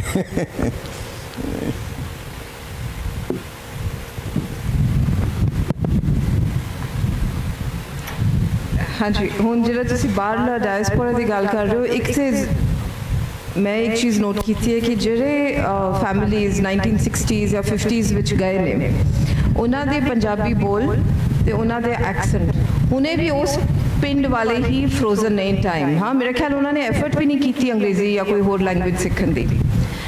पर मेरे सब तो ज़्यादा इंप्रैसिव उदों मेरा एक्सपीरियंस होया सी जो मैनू अबाउट 20 ईयर्स अगो मैनू विक्टोरिया एल्बर्ट म्यूजियम लंदन विच इन्होंने इनवाइट किया see the Sikh the Anglo Sikh heritage trust ते उन्होंने पूरा हॉल जिहड़ा 200 बंदे बैठते ने उत्थों उत्थे ज़्यादातर देवर पीपल जिहड़े लोग बैठे हुए सी वर बिटवीन 20 to 35 and बढ़िया handsome turbans and all of that. But एक चीज़ ज़रूर सी कि देयर वाज आई वुड से 90% बंदे सी and less were girls. That was disappointing. पर एक चीज़ ज़रूर सी कि जो मैं उन्होंने पूछा कि भाई अबाउट हेरिटेज या ज़्यादा पूछन दी भी नहीं, जरा उन्होंने गल्लां तो भी ये पता लग रहा सी कि they have a longing for Punjab ते वो जिहड़ा अपना विरसा फड़ते ने खासकर England which in the United kingdom ਉਹ ਜਿਹੜਾ ਹੈਰੀਟੇਜ ਟੈਂਜੀਬਲ ਹੈਰੀਟੇਜ ਇੱਥੋਂ ਅੰਗਰੇਜ਼ ਲੈ ਗਏ ਨੇ ਟੂ ਯੂਨਾਈਟਿਡ ਕਿੰਗਡਮ ਉਹਨੂੰ ਬੜਾ ਹੀ ਜਿਸ ਤਰ੍ਹਾਂ ਕਹਿੰਦੇ ਨਾ ਘੁੱਟ ਕੇ ਫੜਦੇ ਨੇ। ਉਦੋਂ ਕਨਵਰਸੇਸ਼ਨਸ ਹੋ ਰਹੀਆਂ ਸੀ ਇੱਥੇ ਪਾਰਲੀਮੈਂਟ ਵਿੱਚ ਜਦੋਂ ਕੁਲਦੀਪ ਨਾਇਰ ਜੀ ਨੇ ਕਿਹਾ ਸੀ ਕਿ ਕੋਹੀਨੂਰ ਵਾਪਸ ਹੋਣਾ ਚਾਹੀਦਾ ਤੇ ਮੈਂ ਇਹ ਜਿਹੜੇ ਆਡੀਅנס ਸੀ ਇਹਨਾਂ ਵਿੱਚੋਂ ਕੁਝ ਲੋਕ ਨੇ ਜਿਨ੍ਹਾਂ ਨੂੰ ਮੈਂ ਸੁਣਿਆ ਤੇ ਉਹ ਕਹਿੰਦੇ ਨਹੀਂ ਜੀ ਵਾਪਸ ਕਿਉਂ ਹੋਣਾ ਚਾਹੀਦਾ, ਅਸੀਂ ਇੱਥੇ ਬੈਠੇ ਸਾਡੀ ਹੈਰੀਟੇਜ ਹੈ। So the thing is, but ਹੁਣ unfortunately government policies ਇਹ ਨੇ ਕਿ ਜਦੋਂ ਉਹ ਆ ਕੇ ਜਾਂ ਸਾਡੀਆਂ nature of cultural heritage sites ਜਾਂ sacred sites ਇਸ ਤਰ੍ਹਾਂ ਨੇ ਕਿ ਵੀ ਜਦੋਂ ਉਹ ਆਉਂਦੇ ਨੇ ਪੰਜਾਬ ਇੱਥੇ ਤੇ ਉਹੀ ਆਉਂਦੇ ਨੇ ਜਿਹੜੇ ਜਿਨ੍ਹਾਂ ਦੀ ਫੈਮਿਲੀਜ਼ ਇੱਥੇ ਨੇ। ਬਟ ਜਦੋਂ ਇਹ ਆਪਣੇ ਹਿਸਟੋਰਿਕ ਸਾਈਟਸ ਵਿਜ਼ਿਟ ਕਰਨਾ ਚਾਹੁੰਦੇ ਹੋ ਜ਼ਿਆਦਾ ਵੈਸਟ ਪੰਜਾਬ ਜ਼ਿਆਦਾ ਜਾਂਦੇ ਨੇ, ਇੱਥੇ ਘੱਟ ਆਉਂਦੇ ਨੇ। ਤੇ ਇਹ ਮੇਰਾ ਖਿਆਲ ਹੈ ਸਾਡਾ ਆਊਟਰੀਚ ਵੀ ਗਵਰਨਮੈਂਟ ਪਾਲਿਸੀ ਵੀ ਇਸ ਤਰ੍ਹਾਂ ਰਹੀ ਹੈ ਕਿ ਅਸੀਂ ਇੱਥੋਂ ਦਾ ਹੈਰੀਟੇਜ ਜ਼ਿਆਦਾ ਪ੍ਰਮੋਟ ਨਹੀਂ ਕੀਤਾ, ਜ਼ਿਆਦਾ ਦੱਸਿਆ ਨਹੀਂ ਲੋਕਾਂ ਨੂੰ। ਇੱਥੇ ਸਾਡੇ ਆਮ ਮੇਰੀ ਆਪਣੀ ਫੈਮਿਲੀ ਨੂੰ ਨਹੀਂ ਪਤਾ ਕਿ ਵੀ ਬੈਕਯਾਰਡ ਵਿੱਚ ਕੀ ਹੈਗਾ, ਮੈਂ ਹੋਰ ਕਿਸ ਨੂੰ ਕੀ ਕਹੂੰ। ਸਾਡਾ we are very disconnected from a material culture, so ਉਹ ਫਿਰ it kind of translates into other countries also. Thank you very much, बहुत बहुत धन्यवाद तुहाडा। दोस्तों तुहाडे चों कोई किसी वेले कोई गल करनी चाहता होवे साडे किसी स्पीकर दे नाल असीं उन्हां नूं बड़ा वैलकम करांगे, प्लीज़ जी। मेरा पहला सवाल बड़ा खतरनाक है।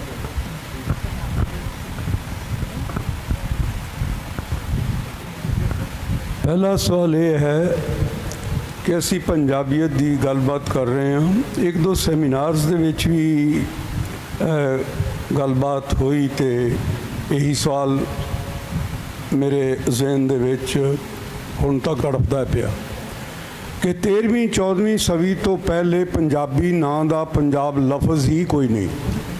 ਕਿਸੇ ਗ੍ਰੰਥ, ਕਿਸੇ ਡਿਕਸ਼ਨਰੀ, ਕਿਸੇ ਸਾਹਿਤ, ਕਿਸੇ ਕਵਿਤਾ, ਉਰਦੂ, ਫਾਰਸੀ, ਕਿਸੇ ਜ਼ਬਾਨ ਦੇ ਵਿੱਚ ਇਹ ਲਫ਼ਜ਼ ਨਹੀਂ ਹੈ।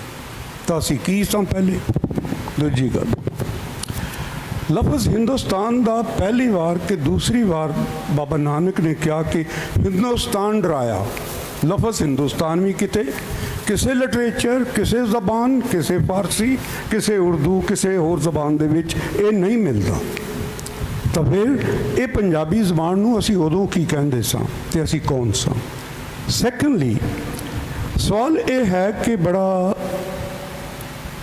ਇੱਕ ਬੜਾ ਮੁਹਿੰਮ ਜੀਆਂ ਚੱਲ ਪੈਂਦੀਆਂ ਨੇ ਤੇ ਇਹ ਕਿਹਾ ਜਾਂਦਾ ਪੰਜਾਬੀ ਅਪਣਾਓ, ਪੰਜਾਬੀ ਅਪਣਾਓ, ਪੰਜਾਬੀ ਅਪਣਾਓ। ਪੰਜਾਬੀ ਨੂੰ ਤੁਸੀਂ ਆਪਦੇ ਜ਼ੋਰੋ ਜ਼ਬਰ ਦੇ ਨਾਲ ਕਿਸੇ ਉੱਤੇ ਕਿਵੇਂ ਕਹਿ ਸਕਦੇ ਤੂੰ ਪੰਜਾਬੀ ਬੋਲ? ਅਸੀਂ ਹੁਣ ਬੋਲਦੇ ਹਾਂ ਤੇ ਸਾਡੇ ਮੂੰਹ ਦੇ ਉੱਤੇ ਇਹੋ ਜਿਹਾ ਅਲਫਾਜ਼ ਚੜ੍ਹੇ ਪਏ ਨੇ ਕਿ ਫਟ ਅੰਗਰੇਜ਼ੀ ਦਾ ਲਫ਼ਜ਼ ਆ ਜਾਂਦਾ ਕਿ ਮੈਂ ਵਿੱਚ ਉਹਨੂੰ ਵਿੱਚ ਪਾ ਦੇਣਾ ਨਾ। ਮੈਂ ਇਸ ਚੀਜ਼ ਨੂੰ ਲੱਭਦਾ ਰਿਹਾ ਕਿ ਪੰਜਾਬੀ ਕਿਉਂ ਬੋਲਦਾ ਤੇ ਕਿਉਂ ਪੜ੍ਹਦਾ। ਮੈਨੂੰ ਇਸ ਦਾ ਜਵਾਬ ਨਹੀਂ ਲੱਭਾ। ਮੈਂ ਸਾਰੀ ਯੂਨੀਵਰਸਿਟੀਆਂ 'ਚ ਵੀ ਗਿਆ। ਮੈਂ ਇੱਕ ਘੁਮੱਕੜ ਬੰਦਾ, ਘੁੰਮਦਾ ਫਿਰਦਾ ਰਹਿਣਾ।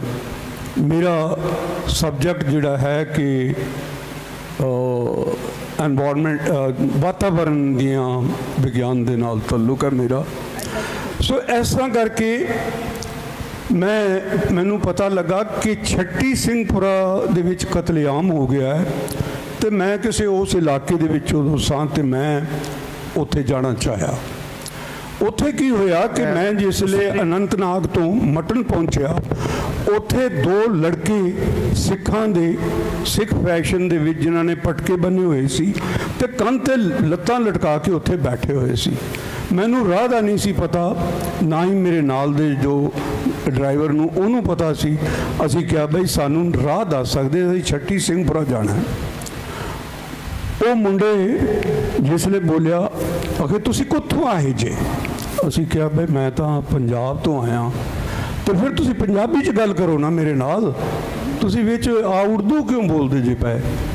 ਮੈਂ ਕਿਹਾ ਬਈ ਤੁਸੀਂ ਇੱਥੋਂ ਦੀ ਸਟੇਟ ਲੈਂਗੁਏਜ ਜ਼ਬਾਨ ਜਿਹੜੀ ਹੈ ਉਹ ਸਟੇਟ ਜ਼ਬਾਨ ਜਿਹੜੀ ਹੈ ਉਹ ਉਰਦੂ ਹੈ ਤੇ ਤੁਸੀਂ ਉਰਦੂ ਪੜ੍ਹਦੇ ਜੇ, ਤੁਹਾਨੂੰ ਪੰਜਾਬੀ ਆਉਂਦੀ ਹੈ? ਉਹ ਕਹਿੰਦਾ ਹਾਂ ਜੀ, ਅਸੀਂ ਲਿਖ ਵੀ ਲੈਂਦੇ ਹਾਂ, ਅਸੀਂ ਪੜ੍ਹ ਵੀ ਲੈਂਦੇ ਹਾਂ, ਅਸੀਂ ਬੋਲ ਵੀ ਲੈਂਦੇ ਹਾਂ, ਘਰਾਂ 'ਚ ਅਸੀਂ ਇਹੀ ਬੋਲਦੇ ਹਾਂ ਤੇ ਨਾਲ ਅਸੀਂ ਆਪਦੀ ਜਿਹੜੀ ਹੈ ਕਸ਼ਮੀਰੀ ਵੀ ਬੋਲਦੇ ਹਾਂ। ਮੇਰਾ ਖਿਆਲ ਹੈ ਕਿ 1 ਮਿੰਟ ਹੋ ਗਿਆ ਜੀ। ਉਸ ਤੋਂ ਬਾਅਦ ਮੈਂ ਕਿਹਾ ਵੀ ਇਹ ਤੁਸੀਂ ਜਿਹੜਾ ਹੈਗਾ ਉਰਦੂ ਤੇ ਅੰਗਰੇਜ਼ੀ ਤੇ ਸਾਰੀਆਂ ਜ਼ਬਾਨਾਂ ਨੂੰ ਛੱਡ ਕੇ ਪੰਜਾਬੀ ਕਿਉਂ ਪੜ੍ਹਦੇ ਜੀ? ਕਹਿੰਦਾ ਬਈ ਸਾਡੀ ਗੁਰਬਾਣੀ ਜੋ ਇਹਦੇ ਵਿੱਚ ਹੈ, ਜੇ ਅਸੀਂ ਪੰਜਾਬੀ ਨਹੀਂ ਪੜ੍ਹਾਂਗੇ ਤੇ ਨਹੀਂ ਸਿੱਖਾਂਗੇ ਤੇ ਅਸੀਂ ਉਹਨੂੰ ਕਿਵੇਂ ਪੜ੍ਹਾਂਗੇ? ਮੈਂ ਕਿਹਾ ਮੈਨੂੰ ਜਵਾਬ ਮਿਲ ਗਿਆ ਕਿ ਪੰਜਾਬੀ ਕੀ ਹੈ। ਮੈਂ ਫਿਰ ਆਇਆ ਖਾਲਸਾ ਕਾਲਜ 'ਚ ਗੱਲਬਾਤ ਕੀਤੀ। ਇੱਥੇ ਵੀ ਮੈਂ ਕਿਹਾ ਪ੍ਰੋਫੈਸਰ ਸਾਹਿਬ ਤੁਸੀਂ ਤਾਂ ਪੰਜਾਬੀ ਤਾਂ ਪੜ੍ਹਦੇ ਜੇ ਕਿਉਂਕਿ ਤੁਹਾਨੂੰ ਸਰਕਾਰੀ ਨੌਕਰੀ ਵਾਸਤੇ ਮੈਟ੍ਰਿਕੂਲੇਸ਼ਨ ਤੱਕ ਪੰਜਾਬੀ ਦੀ ਲੋੜ ਹੈ। ਜੇ ਤੁਹਾਡੇ ਕੋਲ ਮੈਟ੍ਰਿਕ ਸਰਟੀਫਿਕੇਟ ਨਹੀਂ ਤੇ ਤੁਹਾਨੂੰ ਕਿਸੇ ਨੇ ਪੰਜਾਬ 'ਚ ਨੌਕਰੀ ਨਹੀਂ ਦੇਣੀ। ਜਾਂ ਦੂਜੇ ਬੰਦੇ ਵੇਖਦੇ ਨੇ ਯਾਰ ਪੰਜਾਬੀ ਸੌਖੀ ਹੈ ਤੇ ਮੈਂ ਹੁਣ ਇਹਦੇ 'ਚ PhD ਕਰ ਲਵਾਂ। ਮੈਂ ਪਹਿਲੇ ਜਵਾਬ ਦਾ ਇਹ ਹੈ ਔਰ ਦੂਸਰਾ ਜੋ ਹੈ ਕਿ ਉਹਦਾ ਸਵਾਲ ਕਰਕੇ ਮੈਂ ਆਪੇ ਹੀ ਜਵਾਬ ਦੇ ਦਿੱਤਾ।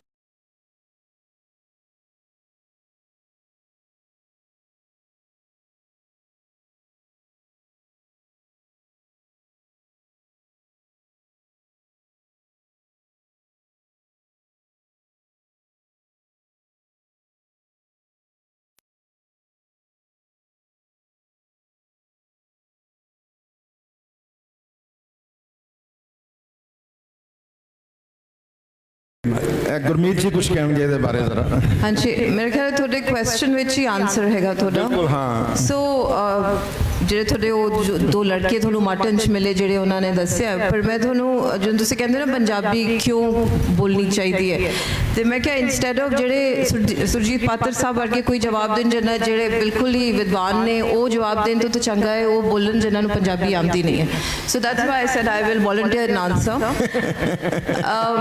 ਗੱਲ ਇਹ ਹੈ ਕਿ ਵੀ ਸਾਡੀ ਐਜੂਕੇਸ਼ਨ ਮੇਰੀ ਐਜੂਕੇਸ਼ਨ ਇਨ ਸਪਾਈਟ ਆਫ ਸਾਡਾ ਇੰਨਾ ਐਂਕਰਡ ਕਲਚਰਲ ਨੈਰੇਟਿਵ ਹੈਗਾ ਪੰਜਾਬ ਦੇ ਨਾਲ, ਉਸ ਇੰਸਟੀਟਿਊਸ਼ਨਸ ਵਿੱਚ ਹੋਇਆ ਜਿਹਦੇ ਪੰਜਾਬੀ ਨਹੀਂ ਸੀ। ਜਦੋਂ ਅਸੀਂ ਇੱਥੇ 11ਵੀਂ ਵੀ ਪੜ੍ਹਨ ਆਈ ਮੈਂ ਗੁਰਦਾਸਪੁਰ ਵਿੱਚ, ਉਦੋਂ ਵੀ ਸਾਨੂੰ ਰਿਕੁਆਇਰਮੈਂਟ ਨਹੀਂ ਸੀਗੀ ਕਿ ਤੁਸੀਂ ਪੰਜਾਬ ਹਿਸਟਰੀ ਜਾਂ ਪੰਜਾਬੀ ਲੈਂਗੁਏਜ ਪੜ੍ਹੋ। ਪਰ ਜਿੰਨਾ ਮੈਂ ਡਿਪਲੀਟਡ ਫੀਲ ਕਰਦੀ ਹਾਂ ਜਦੋਂ ਮੈਂ ਆਪਣੇ ਕਲਚਰਲ ਹੈਰੀਟੇਜ ਨਾਲ ਇੰਗੇਜ ਕਰਦੀ ਹਾਂ without the language, that's why ਮੈਨੂੰ ਲੱਗਦਾ ਹੈ ਕਿ ਬਈ ਬੰਦਾ ਬਿਨਾਂ ਲੈਂਗੁਏਜ ਦੇ ਤੁਹਾਡੀ ਇੰਨਾ ਇੰਪੋਰਟੈਂਟ ਤੁਹਾਡਾ ਕਲਚਰਲ ਜਿਹੜਾ ਤੁਹਾਡਾ ਹੈਰੀਟੇਜ ਹੈ ਉਹਦੇ ਨਾਲ ਲਿੰਕ ਹੀ ਤੁਹਾਡਾ ਇੰਨਾ ਟੁੱਟਿਆ ਹੋਇਆ ਹੈ ਕਿ ਤੁਹਾਡੀ ਲਾਈਫ ਇਜ਼ ਡਿਪਲੀਟਡ ਆਫ ਦੈਟ ਰਸ। So it is so important to know your language to actually feel kind of rich about it. ਬਿਲਕੁਲ ਠੀਕ ਹੈ ਜੀ, ਬਹੁਤ ਅੱਛਾ, ਥੈਂਕ ਯੂ ਵੈਰੀ ਮਚ।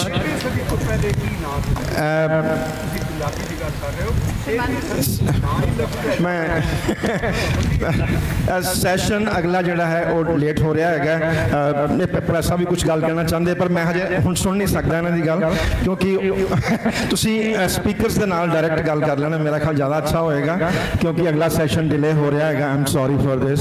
ਤੇ ਪਰ ਇਹ ਹੈਗਾ ਕਿ ਤੁਹਾਡੇ ਸਾਰਿਆਂ ਦੀ ਬਹੁਤ ਸ਼ੁਕਰੀਆ, ਤੁਹਾਡਾ ਬਹੁਤ ਬਹੁਤ ਤੁਹਾਡੀ ਮਿਹਰਬਾਨੀ, ਤੁਸੀਂ ਬੜੇ ਧਿਆਨ ਨਾਲ ਸੁਣਿਆ ਹੈਗਾ ਤੇ ਕੁਝ ਗੱਲਾਂ ਜਿਹੜੀਆਂ ਹੈਗੀਆਂ ਇਹ ਸਾਡੇ ਵਾਸਤੇ ਨਵੀਆਂ ਵੀ ਸਾਨੂੰ ਇਸ ਡਿਸਕਸ਼ਨ 'ਚੋਂ ਮਿਲੀਆਂ ਹੋਣਗੀਆਂ ਤੇ ਇਸ ਕਰਕੇ ਮੈਂ ਸਾਡੇ ਤਿੰਨੇ ਸਪੀਕਰਸ ਦਾ ਬਹੁਤ ਬਹੁਤ ਧੰਨਵਾਦ ਕਰਦਾ ਹੈਗਾ, ਤੁਹਾਡੇ ਸਾਰਿਆਂ ਦਾ ਵੀ ਬਹੁਤ ਬਹੁਤ ਧੰਨਵਾਦ।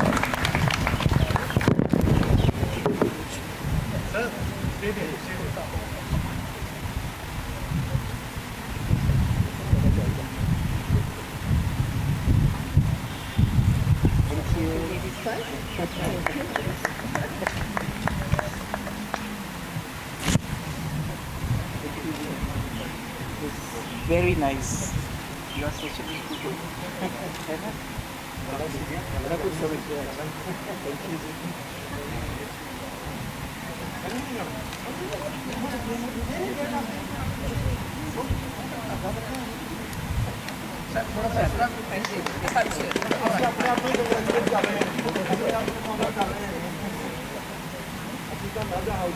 you.